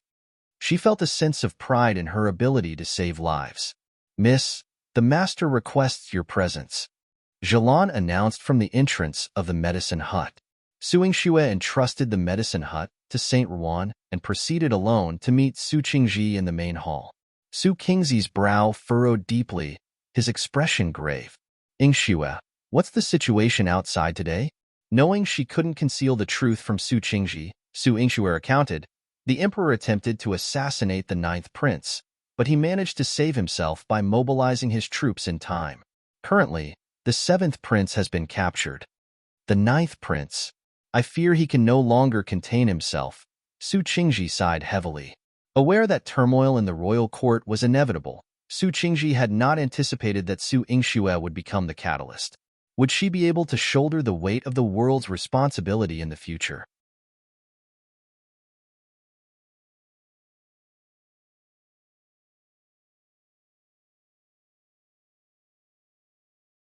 Chapter 706. Someone from the Four Weapons Hall came. Translator. Hinyi Translations Editor. Hinyi Translations. Everyone looked at Yi Li in horror. They had never seen someone like Yi Li. Yi Li slowly left. He released the Apocalypse Legion from the system space and asked them to find the whereabouts of the other zombies. He had stayed in White Cloud Base City for 2 days. Now, he could be said to be a thunderclap in White Cloud Base City. His name was simply household here. The sunlight shone on Yi Li's face through the window. Yi Li opened his eyes. After a simple wash-up, a wicked smile appeared on his face. The Four Weapons Hall is finally here? With that, Yi Li activated his swift steps and disappeared from the scene.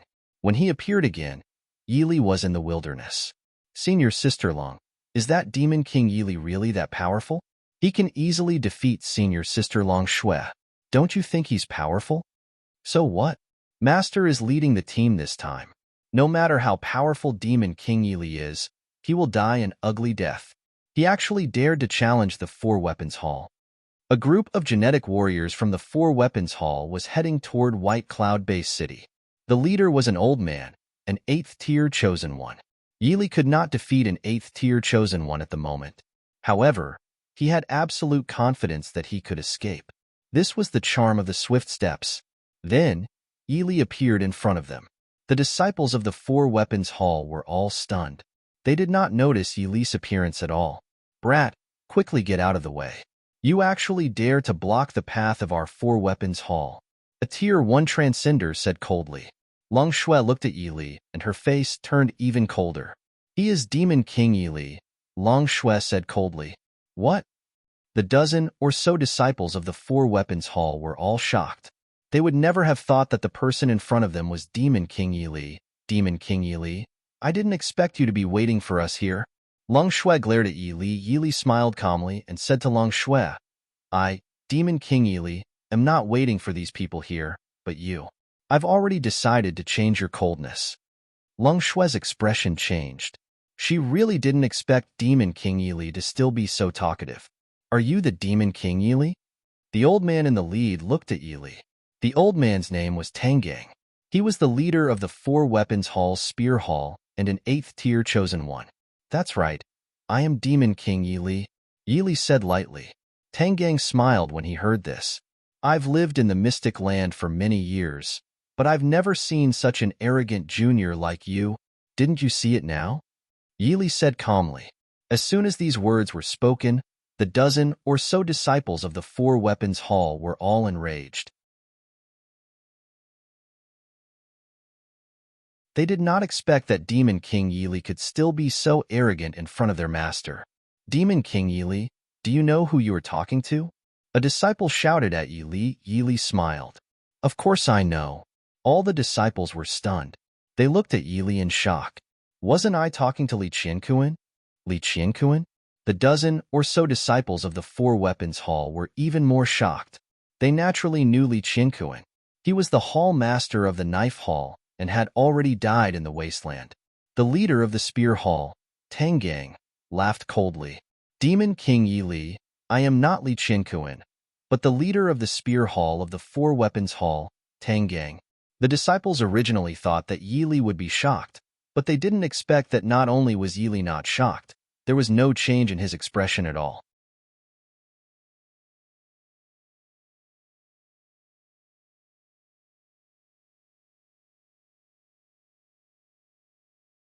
Chapter 707. You know what I want to do. Translator. Hinyi Translations Editor. Hinyi Translations. The disciples of the Four Weapons Hall would never have thought that Demon King Yi Li's expression would remain unchanged after hearing their master's name. Oh right, is Li Qiankuan an 8th-tier chosen one? Yi Li suddenly asked. The dozen or so Spear Hall disciples were shocked when they heard this. They really did not understand why Yi Li would ask such a question. That's right. Long Shui said coldly to Yi Li. Yi Li smiled. Since I, Demon King Yi Li, can kill Li Qiankuan, why can't I kill your master? What? As soon as he said this, the dozen or so disciples of the Four Weapons Hall turned pale with fright. They looked at Yi Li with their mouths agape. You're saying that you killed the Qiankuan broadsword master? The leader of the Spear Hall looked at Yi Li in shock.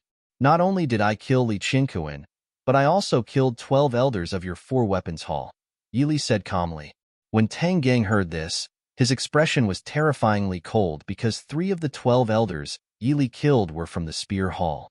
Demon King Yili, I didn't expect you to be such a person. I'm really impressed. Tang Gang smiled coldly.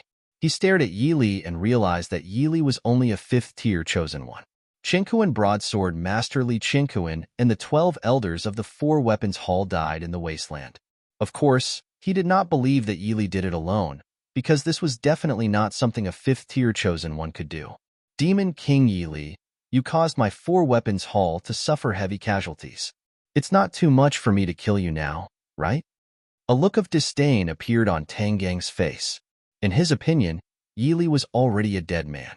Are you even worthy of killing my Demon King, Yili? Yili shook his head. Although he couldn't beat Tang Gang, it wouldn't be easy for Tang Gang to kill Yili. The dozen or so disciples of the Spear Hall were extremely angry. They had seen arrogant people, but they had never heard of someone as arrogant as Yili. Long Shui stared at Yili. She really didn't know why he could still be so calm in such a situation. Was he not afraid of death? Humph! Tang Gang snorted and was about to attack Yili. But before he could make a move, Yili suddenly disappeared from the spot. Tang Gang caught sight of Yili's figure, but he was too close to Yili. When he was about to attack, Yili was already in front of Long Shui. A terrifying longsword was pressed against Long Shui's neck. How was that possible? The dozens of Spear Hall disciples were all dumbfounded. They couldn't even believe it. They only saw Yili disappear on the spot. In the next second, Yili appeared in front of Long Shui with a terrifying long sword in his hand.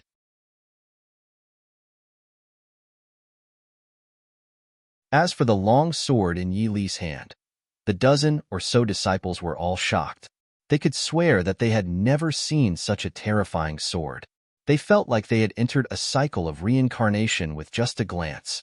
Long Shui was the same. She did not expect such a situation. For a moment, she could not help but be stunned. Yili, what do you want to do? Tang Gang roared at Yili. Yili smiled faintly. You know what I want to do. As soon as these words were spoken, Tang Gang and the dozen or so disciples of the Spear Hall were all shocked. They knew that as long as Yili's sword went any further, Long Shui would disappear from this world forever.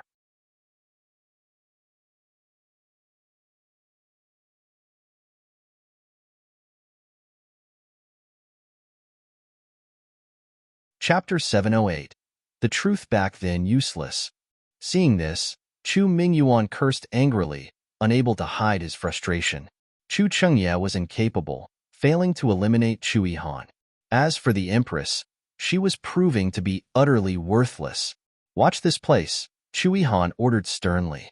Behind him, Emochi immediately knelt, his voice filled with determination. Yes, master, we will ensure that no one breaches this area. Both he and the Black Cloud cavalry behind him exuded a formidable presence, rendering everyone silent and motionless. Advancing with his Qingfeng sword in hand, Chu Yihan seized Chu Mingyuan by the collar, dragging him forcefully into the imperial study. Dragged along, Chu Mingyuan's golden crown swayed precariously atop his head, his disheveled appearance projecting anything but the dignity of an emperor. Thrown unceremoniously onto the dragon throne, Chu Mingyuan found the Qingfeng sword pressed against his throat, its blade gleaming threateningly. Chu Yihan's eyes glinted with a mixture of allure and menace as he spoke. After all these years, you still can't contain yourself? You, Chu Yihan. Trembling with fear, Chu Mingyuan found himself unable to articulate a response, overwhelmed by the humiliation of the situation. Answer me. Are you feeling uneasy sitting on this throne? Chu Yihan's blood-streaked countenance, both enchanting and eerie, exuded a palpable aura of danger, intensifying the emperor's discomfort. Though unspoken, Chu Mingyuan's inner turmoil was evident in his trembling lips and desperate silence. Yes, this throne has become unbearable, causing me endless sleepless nights. Chu Mingyuan thought to himself, but he still couldn't answer. However, he refused to yield to Chu Yihan's intimidation. Chu Yihan, I am the rightful emperor, bestowed the throne by the late emperor himself. Your actions constitute treason. My father and our ancestors will not let you escape punishment, and the people will not forgive you." Chu Mingyuan's outburst was met with a mocking smile from Chu Yihan, whose lips curled in contempt. "Father? The people of the realm? It was I who received the throne from my father. I conquered the vast lands of the great Qing dynasty. What right do you have to blame me?" "You?" Chu Mingyuan exclaimed, his agitation causing him to bump into Chu Yihan's sword tip. "You're talking nonsense. I am the emperor. I am the rightful emperor of the great Qing dynasty. What evidence do you have to prove that father passed the throne to you?" There was none. It couldn't exist. Back then, when Chu Yihan was on an expedition, father was weak, and Chu Mingyuan seized the opportunity to kill Consort Shu and destroy the decree he had left with Chu Yihan's mother. There was no way Chu Yihan could have known about this.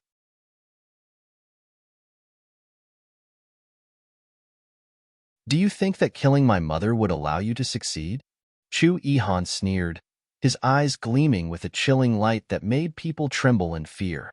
He unscrewed the hilt of the Qing Frost sword and took out a smooth silk scroll.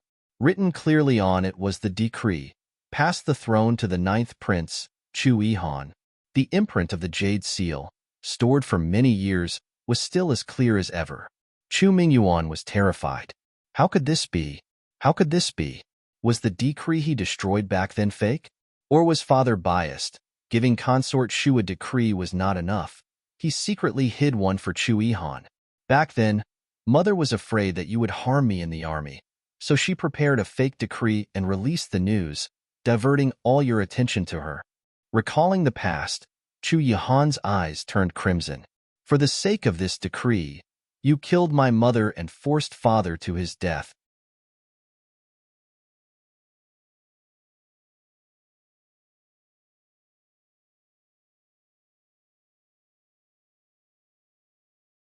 Chapter 709. Chu Mingyuan had been resentful for many years. Chu Mingyuan disregarded the wound on his neck as he sat up on the dragon throne and bellowed, "You know everything, Chu Yihan. So you already knew everything? Yet, you pretended not to know for so many years. You're playing with me." "Yes," Chu Yihan answered him decisively, his voice cold and deep. "For so many years, you've been unable to sleep day and night. Every day, you're worried that he'll rebel and kill you. How does it feel? Do you feel good?" "Chu Yihan," Chu Mingyuan roared in a low voice. The truth was slowly revealed by Chu Yihan. He would never admit that Chu Yihan was telling the truth. He hadn't enjoyed a peaceful night's sleep since he ascended to the dragon throne many years ago. "You still don't dare to admit it?" Chu Yihan pressed on and even told him, "Your son, Chu Chengye, is dying. You can't kill me, and neither can he. I've gathered enough troops around Yinyun City to flatten the palace and kill all your people in the court. I'll erase you from the history of the great Qing dynasty and burn everything you've done." "Chu Yihan, how dare you? How dare you? I am the emperor of the great Qing dynasty." "Why not? I conquered all the nations, earned the reverence of the 3 kingdoms, and gained the submission of the 9 provinces. If it weren't for me allowing you to ascend the throne back then, how could you be seated on this dragon throne and become the emperor?" Chu Yihan grabbed his neck and suppressed him from above. "Everything you have today is what I gave you. I won't let you. You don't deserve anything. Presumptuous. I am your royal brother. I am the emperor." Chu Mingyuan was still struggling. He would never admit that Chu Yihan was telling the truth. Imperial brother? Killed my mother's imperial brother? The emperor? Take a look around. Who else in the imperial palace would still regard you as the emperor? Chu Yihan's eyes were filled with mockery. He looked at Chu Mingyuan as if he was watching a clown. Chu Mingyuan's face flushed red. Chu Yihan's forceful abdication and his mockery were like knives stabbing into his heart. "Chu Yihan." He stood up forcefully and shouted at him, "What right do you have? What right do you have to treat me like this? We're both father's sons. I'm older than you and not inferior to you. My mother's family background is not inferior to yours. But why does father favor you the most? When you were young, you and your brother were father's favorite son. The other princes were not even half as good as you. Later on, You repeatedly made military achievements and made father look at you in a new light. However, you were only in your teens at that time. I've been the crown prince for more than 10 years. As long as father passed away, I am the rightful emperor. But why can father cripple me and pass the throne to you just because of you? This was unfair. This was unfair to him, who was diligent and loyal to his father. So, you harmed my brother, killed my mother, and even forced my father to die just to sit on this dragon throne? The door of the imperial study was tightly shut. Chu Yihan stood against the light, half of his face buried in the shadows. His expression was dark and deep, and it was hard to fathom. Chu Mingyuan stood up straight and roared, "Yes?"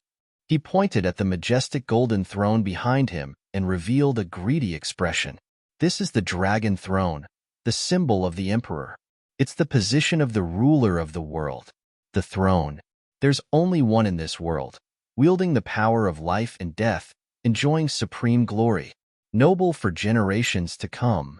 This is the supreme power and status. How can I hand it over to others? This should belong to me. How can I give it to you?"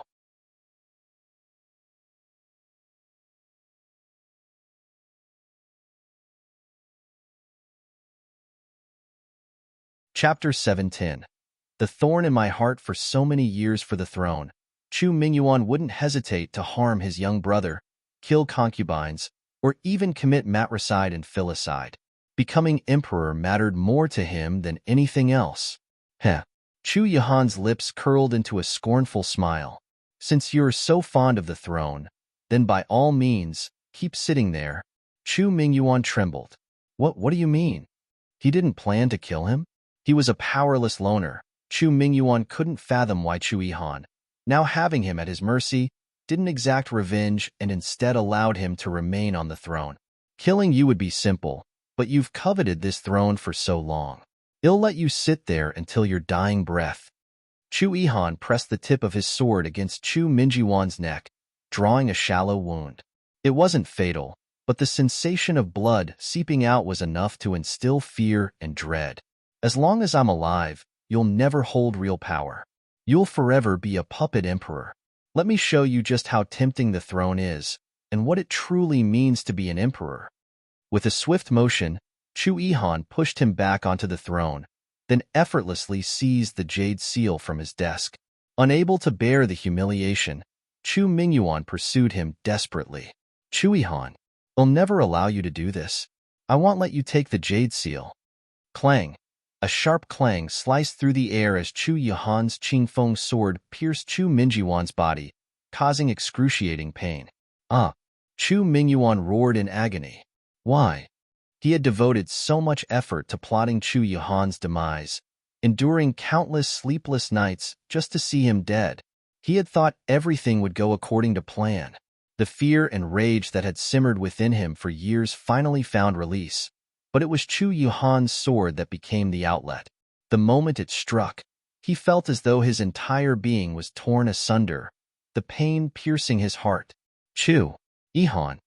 Chu Yihan was like a thorn in his heart, a needle in his soul, tormenting him incessantly. Leaving the imperial study with the jade seal in hand, Chu Yihan was greeted by soldiers who knelt in unison, cheering for his victory. It was a celebration of his rightful claim to power. Holding the jade seal aloft, Chu Yihan declared, "Though I've reclaimed the jade seal today, I remain the 9th prince of the great Qing dynasty. No need for long-lived chants, but remember, the great Qing dynasty belongs to me. Yes, your highness. For eternity, you shall reign as the great Qing dynasty's eternal king." Their unified voices thundered like an unstoppable force, echoing loudly and resolutely.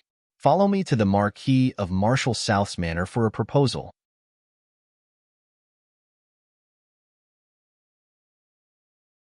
With Chu Yihan's command, tens of thousands of soldiers marched in perfect formation behind him, a formidable force moving from the imperial palace to the Marquis of Marshall South's manor. The people of the Marquis manor could hear the deafening sound from far away.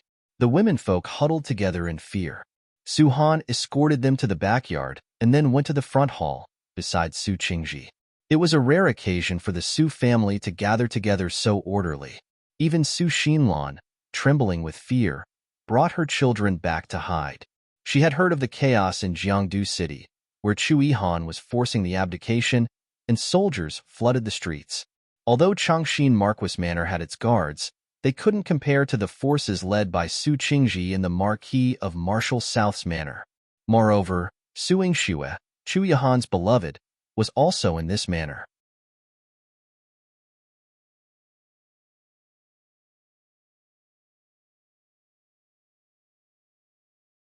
Chapter 711. Close to the Marquis Manor, the one who forced Su Han out of power was her husband. No matter where she was not as safe as Su Yingxue. Despite the commotion outside the mansion and the approach of unknown danger, Su Han remained calm and collected as she approached Su Qingji. "Grandpa, the ladies have all been taken care of. Don't worry," she reassured him. "All right, Hainer, you can go to the backyard first." Su Qingji, clad in armor, furrowed his brows.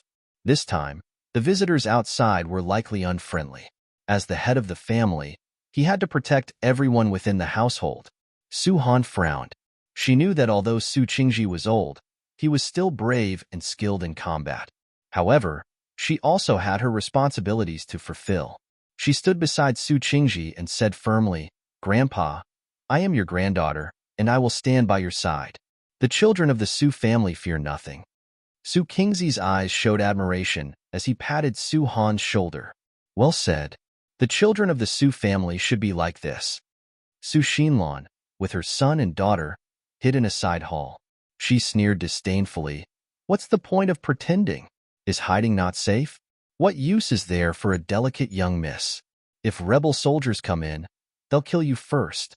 Beside her was a timid-looking boy of about 12 or 13. "Mother, are rebel soldiers coming? I'm scared. I don't want to die." Su Xinlan held her son's hand, intending to comfort him, but her daughter interrupted. "Useless. Your maternal grandfather is a defender general. What rebel army would dare to attack here? Even if the emperor wanted to attack, he'd have to think twice." The girl was eloquent, and behind her not-so-beautiful appearance, there was a shrewdness. Su Xinlan smiled satisfactorily. She held her son's hand, comforting and educating him. "Hunger, learn from your sister. You can't be inferior to her." Yihang nodded understandingly and nestled into Su Xinlan's arms. He was different from his sister since he was little, being obedient. Whatever Su Xinlan said, he would do. In this situation, they sought refuge, and he didn't understand anything. So, he stayed in his mother's arms. Yi Zhanjun, who had been articulate earlier, rolled her eyes at her brother's weakness. She held Su Xinlan's arm and speculated, "Mother, do you think the person who came is the ninth prince? I've admired ninth prince for a long time. It would be great to meet him today. If the ninth prince comes, I'll make sure you meet him." Su Xinlan patted Yi Zhanshan's hand. She had met the ninth prince before. Although she didn't like him, she was willing to fulfill her daughter's wishes.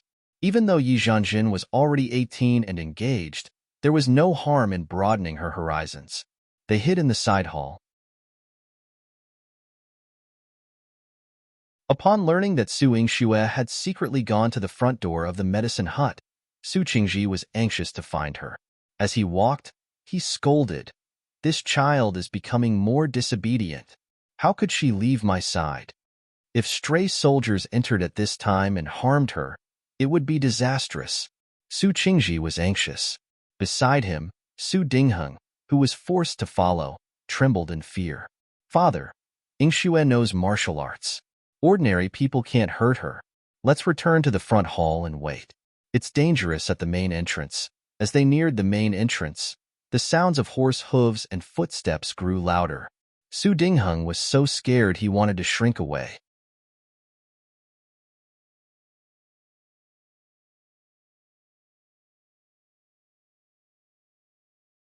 Chapter 712. Chu Yihan proposes marriage. "You're useless. You're Yingxi's biological father. She's in danger, yet you ignored her comfort and kept retreating. You're simply embarrassing me."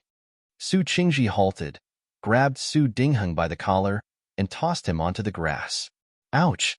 Su Dingheng stumbled, feeling pain all over his body. His expression was one of sheer frustration. Muttering behind the crowd, he grumbled, "Worried? I should have the ability to worry about her.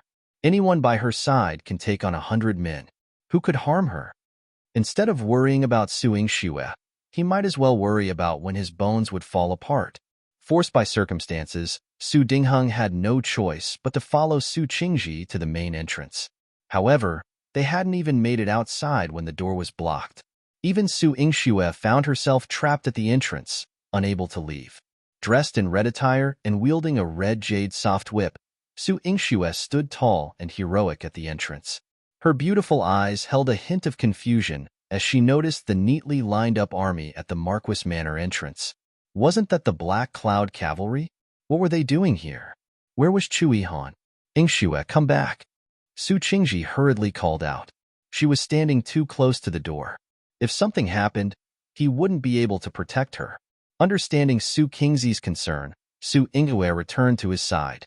However, with a gentle expression, she reassured him, "Grandpa, don't worry. It was Your Highness Black Cloud Cavalry at the door." Black Cloud Cavalry. Su Qingji narrowed his eyes. He naturally knew about the Black Cloud Cavalry, the elite soldiers and fierce generals brought out by Chu Yihan. If they were here, the earlier commotion wouldn't be surprising. But why wasn't Chu Yihan with them? What was happening between Chu Yihan and the palace?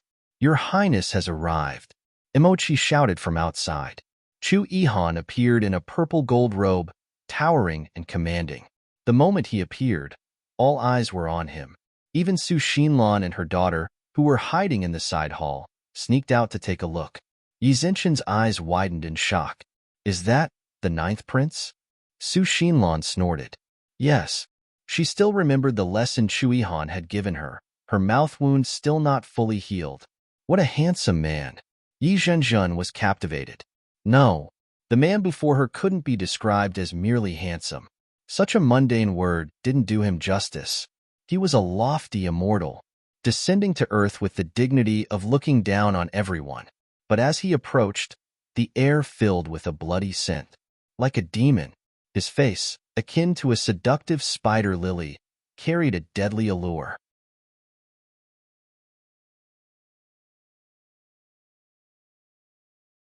Chu Yihan descended the steps with the Qingfeng sword at his left side and a jade box made of frosted white jade in his right hand. As he reached Su Yingxue, a faint smile graced his handsome face.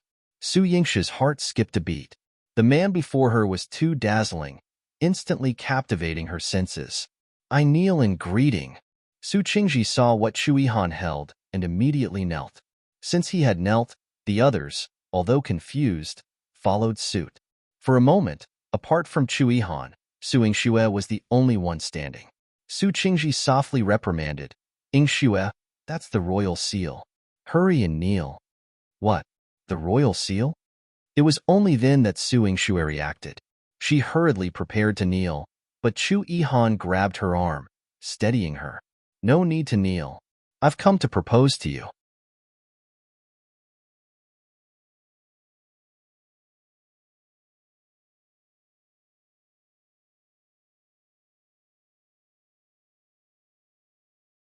Chapter 713.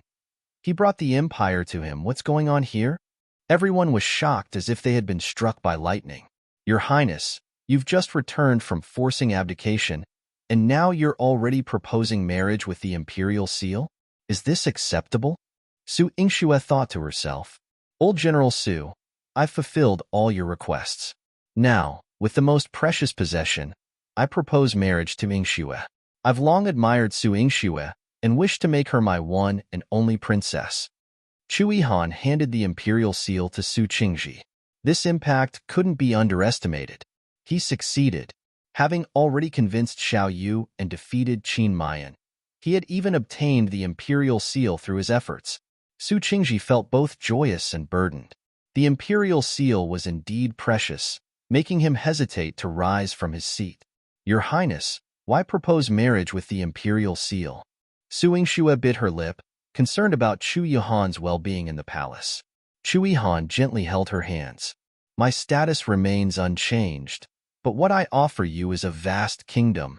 He lifted the imperial seal high for everyone to see clearly.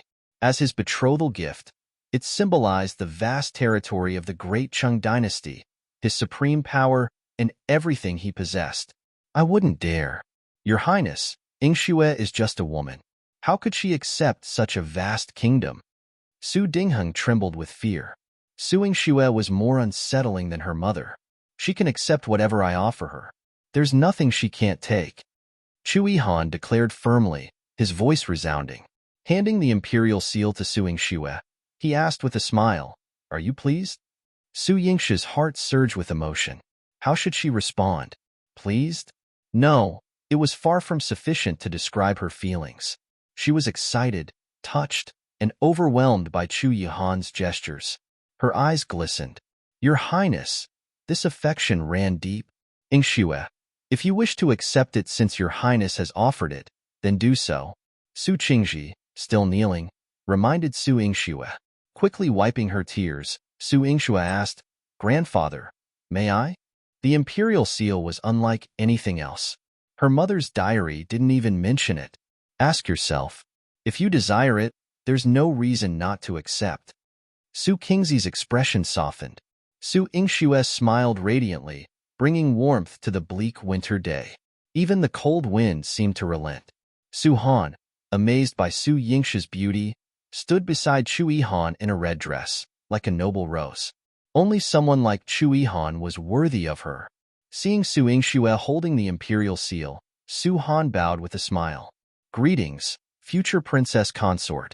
As she finished, she reminded everyone that Su Yingxue had accepted Chu Yihan's proposal. She was the future 9th princess consort.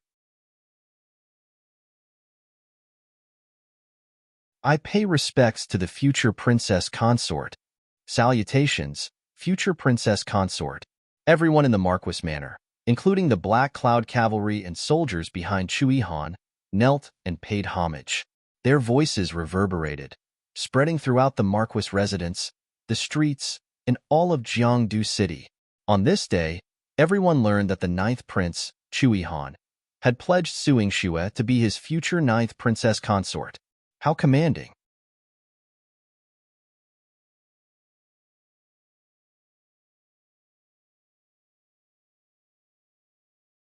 Chapter 714.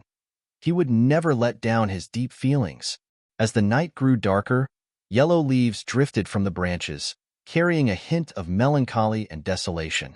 They fell to the ground, crumbling into ash. While they should have mirrored the loneliness, they were now cast into a festive light by the red lanterns. Tonight, the Marquis Manor glowed with red lights, exuding an air of celebration. With Su Qingzi's approval, Su Yingxue was now the awaited princess consort, a status both precious and enviable. Su Han, assisting in the manor's preparations, was especially attentive. She adorned the surroundings with red lanterns and arranged for a feast. This evening's banquet was in honor of Chu Yihan and Su Yingxue's engagement. The calm in Jiangdu City upon Chu Yihan's departure from the palace suggested he had not acted out of line, even with the imperial seal in hand. He still regarded himself as the 9th prince, a fact that greatly pleased Su Qingji. Even though Chu Mingyuan still occupied the dragon throne, in Su Qingzi's eyes, Chu Yihan was a more fitting and wiser ruler. In the main hall, Su Han had already set up the banquet. Su Qingji, seeing no sign of Su Yingxue and Chu Yihan, worriedly inquired, Where are your Highness and Yingxue? They're in the medicine hut, Su Han replied. Your Highness is injured, and Yingxue is tending to him. Su Qingji nodded. In that case, we shouldn't rush them. Your Highness' recovery is paramount. Chu Yihan had shown his sincerity and had already been acknowledged as a grandson-in-law. Su Qingzi's attitude toward him had changed, becoming more caring. Father, forgive me for speaking out, but even though the engagement has been agreed upon, how can we allow Yingxue to administer medicine to your Highness? We cannot summon other physicians to the Marquis Manor, nor can we spare servants to attend to your Highness? Su Xinlan said. Amidst the joyous atmosphere, there always had to be a spoil sport. Su Xinlan's words were venomous. Her words caused a shift in everyone's expressions. According to etiquette, Chu Yahan's actions today had shocked the court, enough to warrant execution. But no one could touch him. Furthermore, even though Su Yingxue was a fiancée, she shouldn't be overly familiar. Administering medicine required disrobing and physical contact, a situation difficult to fathom. And, besides being our Su family's daughter and your highness fiancée, Yingxue is also an exceptional physician. Her administering medicine to your highness isn't as a future princess but as a doctor. What's wrong with doctors doing their utmost to treat patients? Moreover, your highness is the god of war of our great Qing dynasty, with a noble and prominent status.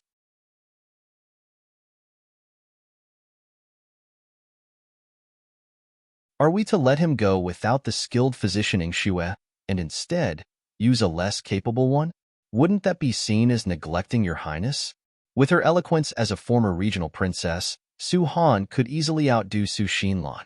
Her words not only dispelled any doubts about Su Yingxue, but also served as a rebuke to Su Xinlan, showcasing what it meant to be considerate.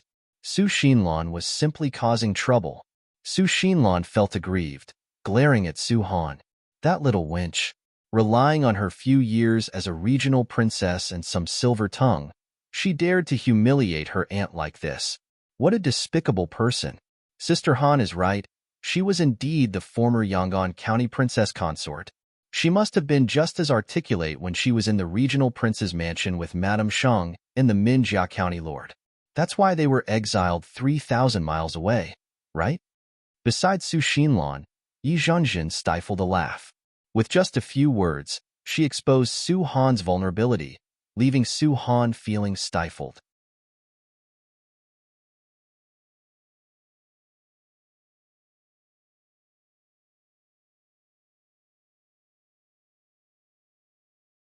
Chapter 715. Slapping Yi Zhanjin, Su Xinlan. Keep a close eye on your daughter. Su Qingji expressed strong displeasure when Su Han's past was brought up by someone in the mansion. Since Yi Zhanjin was a descendant of the Changxin Marquis manor and held the title of county lord, he refrained from reprimanding her directly. Instead, he issued a warning to Su Xinlan. Yi Zhanjin gritted her teeth after the reprimand. She noted how protective Su Qingji was of her. Under Su Qingzi's protection, the embarrassment on Su Han's face disappeared instantly, and she continued to manage the mansion's affairs gracefully. Su Han even served Yi Zhanjin a cup of tea personally, displaying her graceful demeanor. Yi Zhanjin glanced at Su Han's elegant smile, feeling a twinge of jealousy. If she could garner her grandfather's favor like Su Han, her future status would undoubtedly be higher. With these thoughts in mind, she stood up and bowed to Su Qingji. I spoke out of turn earlier. Please don't blame me, grandfather. Both mother and I were only considering the reputation of our Marquis manor, hence our careless words. I apologize to you, grandfather. She bowed her head, displaying sincere remorse. If Su Qingzi's other granddaughters had offended Su Han, he might have overlooked it if they apologized.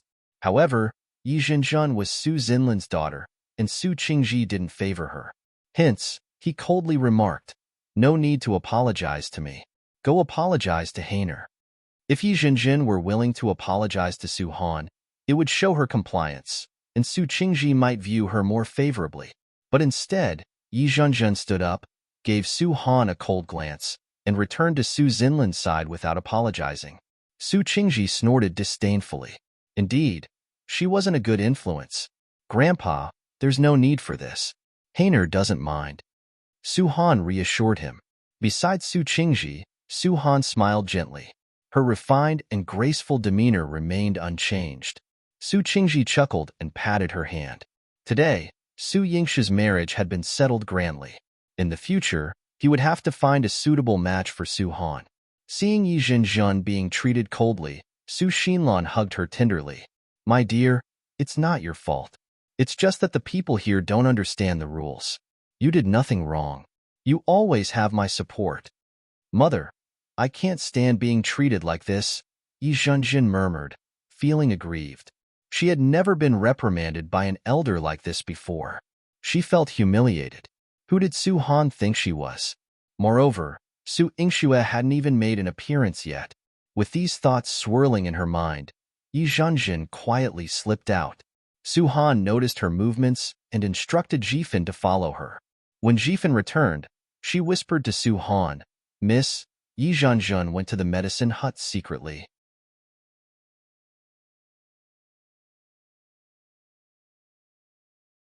Su Han frowned slightly, considering Yi Zhenxin's character. She feared that Yi Zhanzhan might cause trouble for Su Yingxue, so she asked Jifin to stay put and went to find Yi Zhenxin alone. Yi Zhenxin was skulking around in front of the medicine hut, intending to sneak a peek at what Su Yingxue was doing inside. However, someone grabbed her wrist. Su Han chuckled softly. "What are you up to, Zhenxin? This isn't the place for you. Come with me to the front hall, next to Grandpa." Yi Zhanzhan was startled by Su Han's words. She broke free and glared at her. "How dare you?" she exclaimed. "You think you can treat the county lord however you want? Don't forget your place. You are just a discarded wife." She thought that calling Su Han a discarded wife would put her in her place, but Su Han smiled and retorted, "Sister, you're not even married yet. How do you know the term discarded wife? It slipped out quite naturally. Do you have some personal experience?"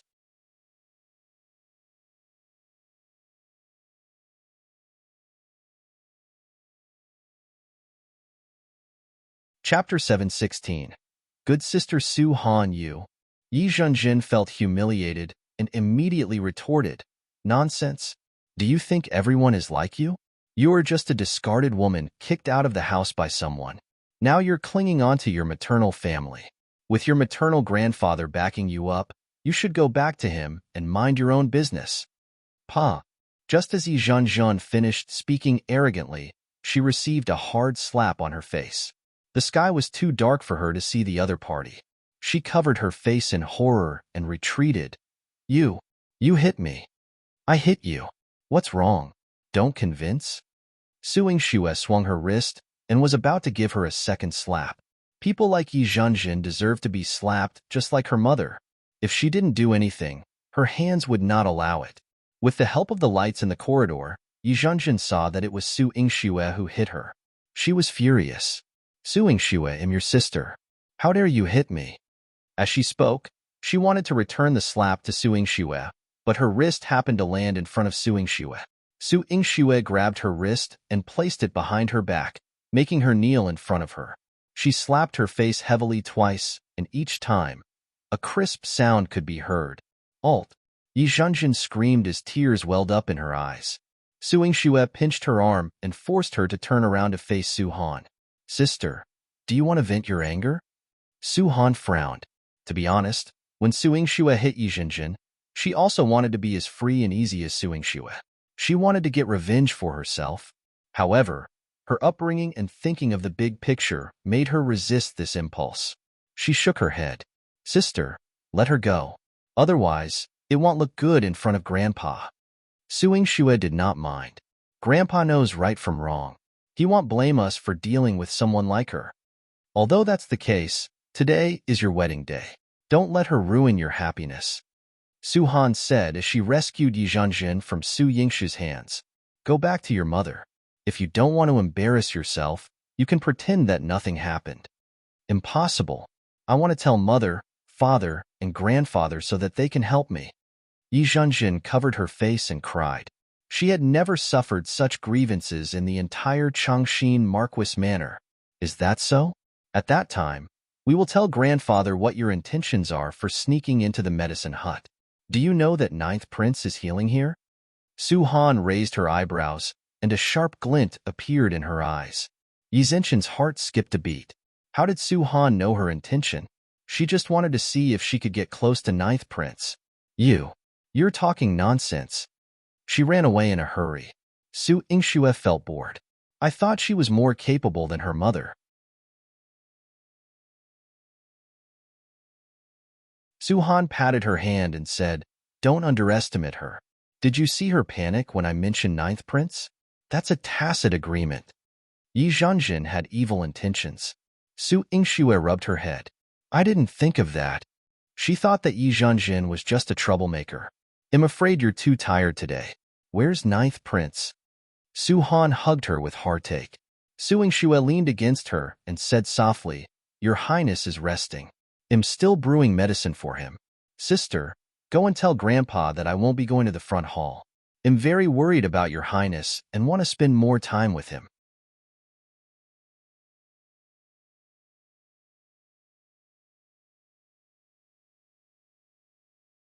Chapter 717. I'm responsible for him only when facing Su Han could Su Yingxue express her thoughts so frankly and act coquettishly. Su Han gently patted her head and said, "Okay, I'll handle this.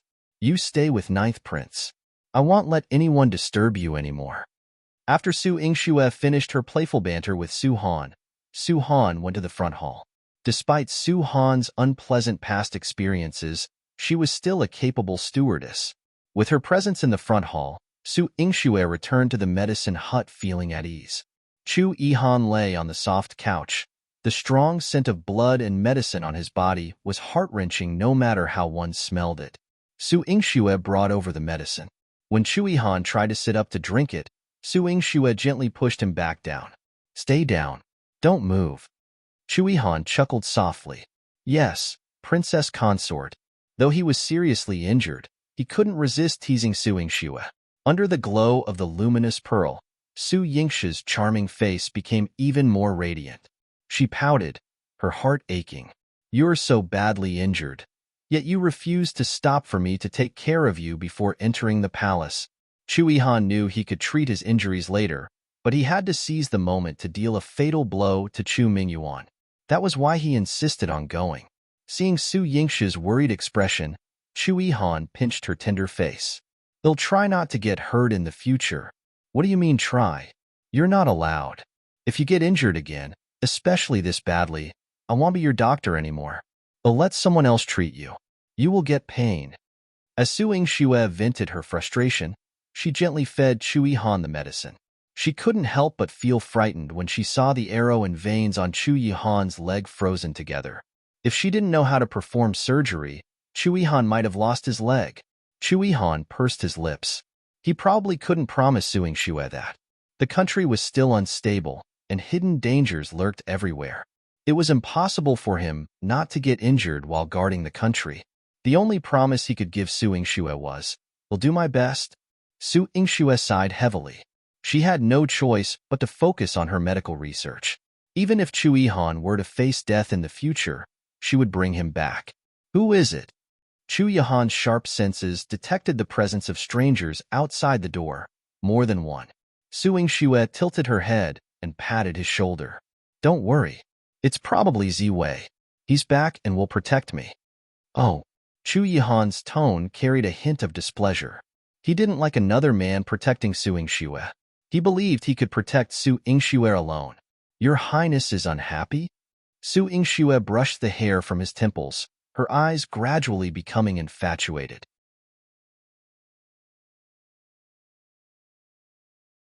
She couldn't get enough of this handsome man no matter how much she looked at him. The more she looked, the more infatuated she became. Chu Yihan hummed in agreement. "I can protect you very well. It's different. I have a responsibility to Ziwei. If I hadn't tricked him out of hiding at the Silver Moon Pavilion, I wouldn't have been able to keep Mother's letter. But since I did, I have to treat him well. He saved my life so many times, so I owe him. I have to help him return to a normal life." Su Yingxue's words sounded a bit naive. The corners of Chu Yihan's mouth curled up slightly. You can cure his poison, but returning to a normal life might not be possible. It was impossible for someone accustomed to killing and bloodshed to put down the knife and live a peaceful life. It was as difficult as reshaping one's entire life.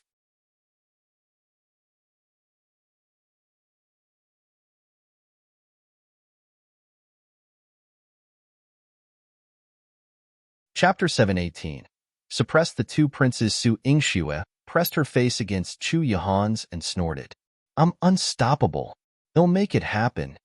Cure Ziwei and let him live like a normal person. Yes, you can do anything." Chu Yihan felt helpless. "So, there's another Qin Mayan outside the door. Are you responsible for him too?" The Scarlet Flame King?" Su Yingxue hurriedly stood up and opened the door. As expected, there was a tall and mighty man standing at the door. His well-defined facial features looked especially strong under the moonlight. Qin Mayan looked past her and walked to Chu Yihan. Are you okay? Chu Yihan's voice sounded a little lazy. You're still alive. It'll be fine. Huh. Chu Yihan, I should have stabbed you in the back yesterday. Qin Mayan snorted. Chu Yihan's tone was so rude. He regretted leaving such an opponent for himself. You want. Yesterday, you would rather die to save me. I must keep this life and continue to compete with you. Even though Chu Yihan was lying down, his aura wasn't weak. His cold and noble demeanor made people respect him even more. Qin Mayan's injuries were more serious than his, but his eyes lit up. I will wait for you to recover and fight again. A victor must be determined. I can choose not to fight in this lifetime, but you, Chu Yihan, I must defeat. Chu Yihan nodded. Sure, but there's one thing.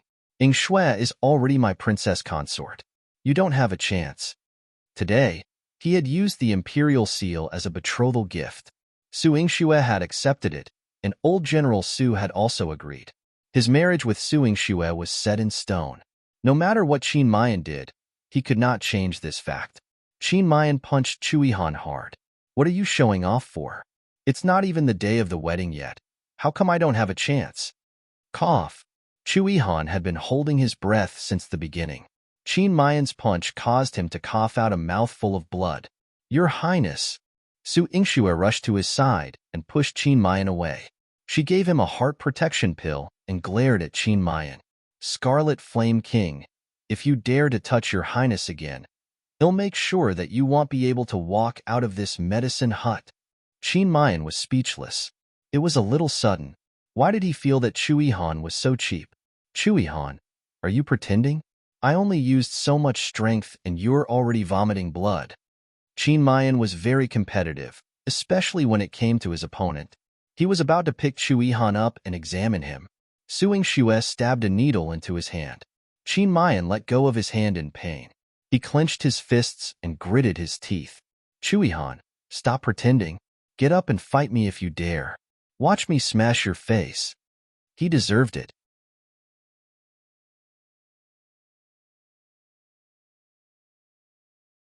Chu Yihan sat up on the bed, and his expression became serious.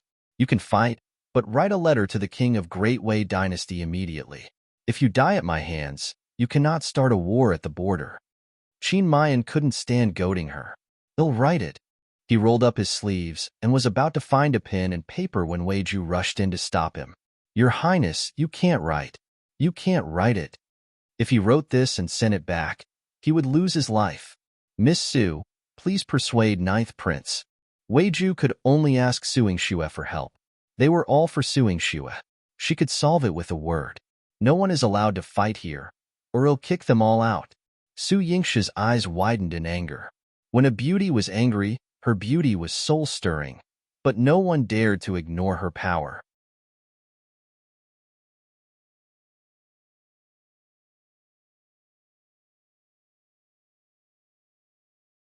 Chapter 719. And Qin Mai and Su Yingxue added, both of you are my patients now. Do you know the consequences of offending a doctor? Qin Mayan, do you still want to hold a sword in your hand? Chu Yihan, do you still want your legs? Qin Mayan kept a straight face and stopped talking. Chu Yihan's face was cold, and he fell silent. Wei Ju secretly gave Su Yingxue a thumbs up. He thought secretly, Miss Su, you're my idol. After arranging Chu Yihan on the bed, Su Yingxue wanted to send Qin Mayan back. Chu Yihan grabbed her hand. There's someone with him. Why are you going? There are still some medicines in the clinic for the Scarlet Flame King. We'll go and get them. The clinic was her private property, so she definitely wouldn't let Wei Ju in. Therefore, even though Chu Yihan was unwilling, he could only agree to her request. He couldn't remind Su Yingxue to come back early. That would make him seem petty. Qin Mayan couldn't see through Chu Yihan's thoughts. He only felt that this fellow was too hateful. Before he left, he deliberately said harshly to him, Chu Yihan, you'd better recover quickly. Even if you're Yingxue's future husband, I won't show you mercy.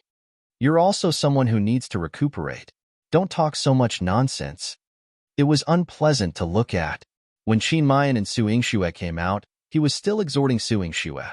You must cure Chu Yihan so that he doesn't have any old injuries on his body. Only then can I fight him fair and square. Do you have to compete? Is winning or losing that important? The corners of Su Yingsha's mouth twitched. It seemed that the two critically ill patients that she had painstakingly cured would have to fight to the death in the future. It was too difficult for her to be a doctor. Qin Mayan told her firmly, "Yes, this is something 1 a.m. determined to do.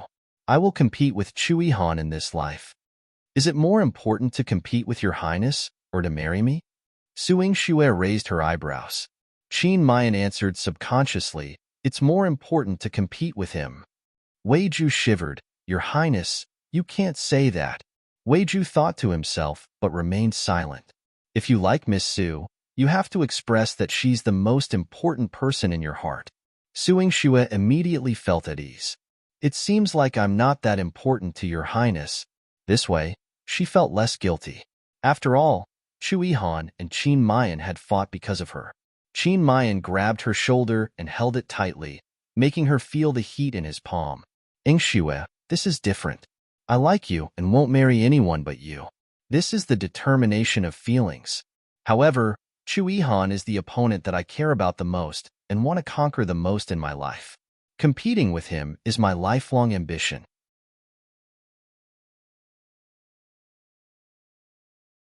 "I can never marry you, but I can't let go of the chance to have a fair duel with Chui Han."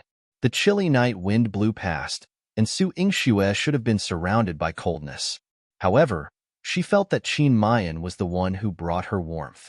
He had such a passionate heart. It was clean and bright, with a pure heart. He was tenacious and knew what he wanted and what he had to do. He was strong, clear-headed, and a hero of the world, worthy of respect. Su Yingxue smiled slightly. "I admire the Scarlet Flame King's magnanimity. I don't wish for you to remain unmarried for the rest of your life because of me.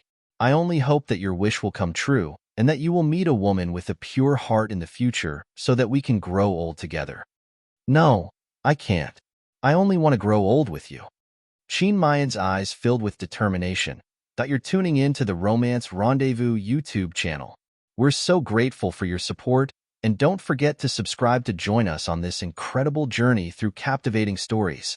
Your generosity through donations truly makes a world of difference, as it's the primary source of revenue that allows me to expand and enhance this channel for you. Thank you from the bottom of my heart for being a part of this adventure.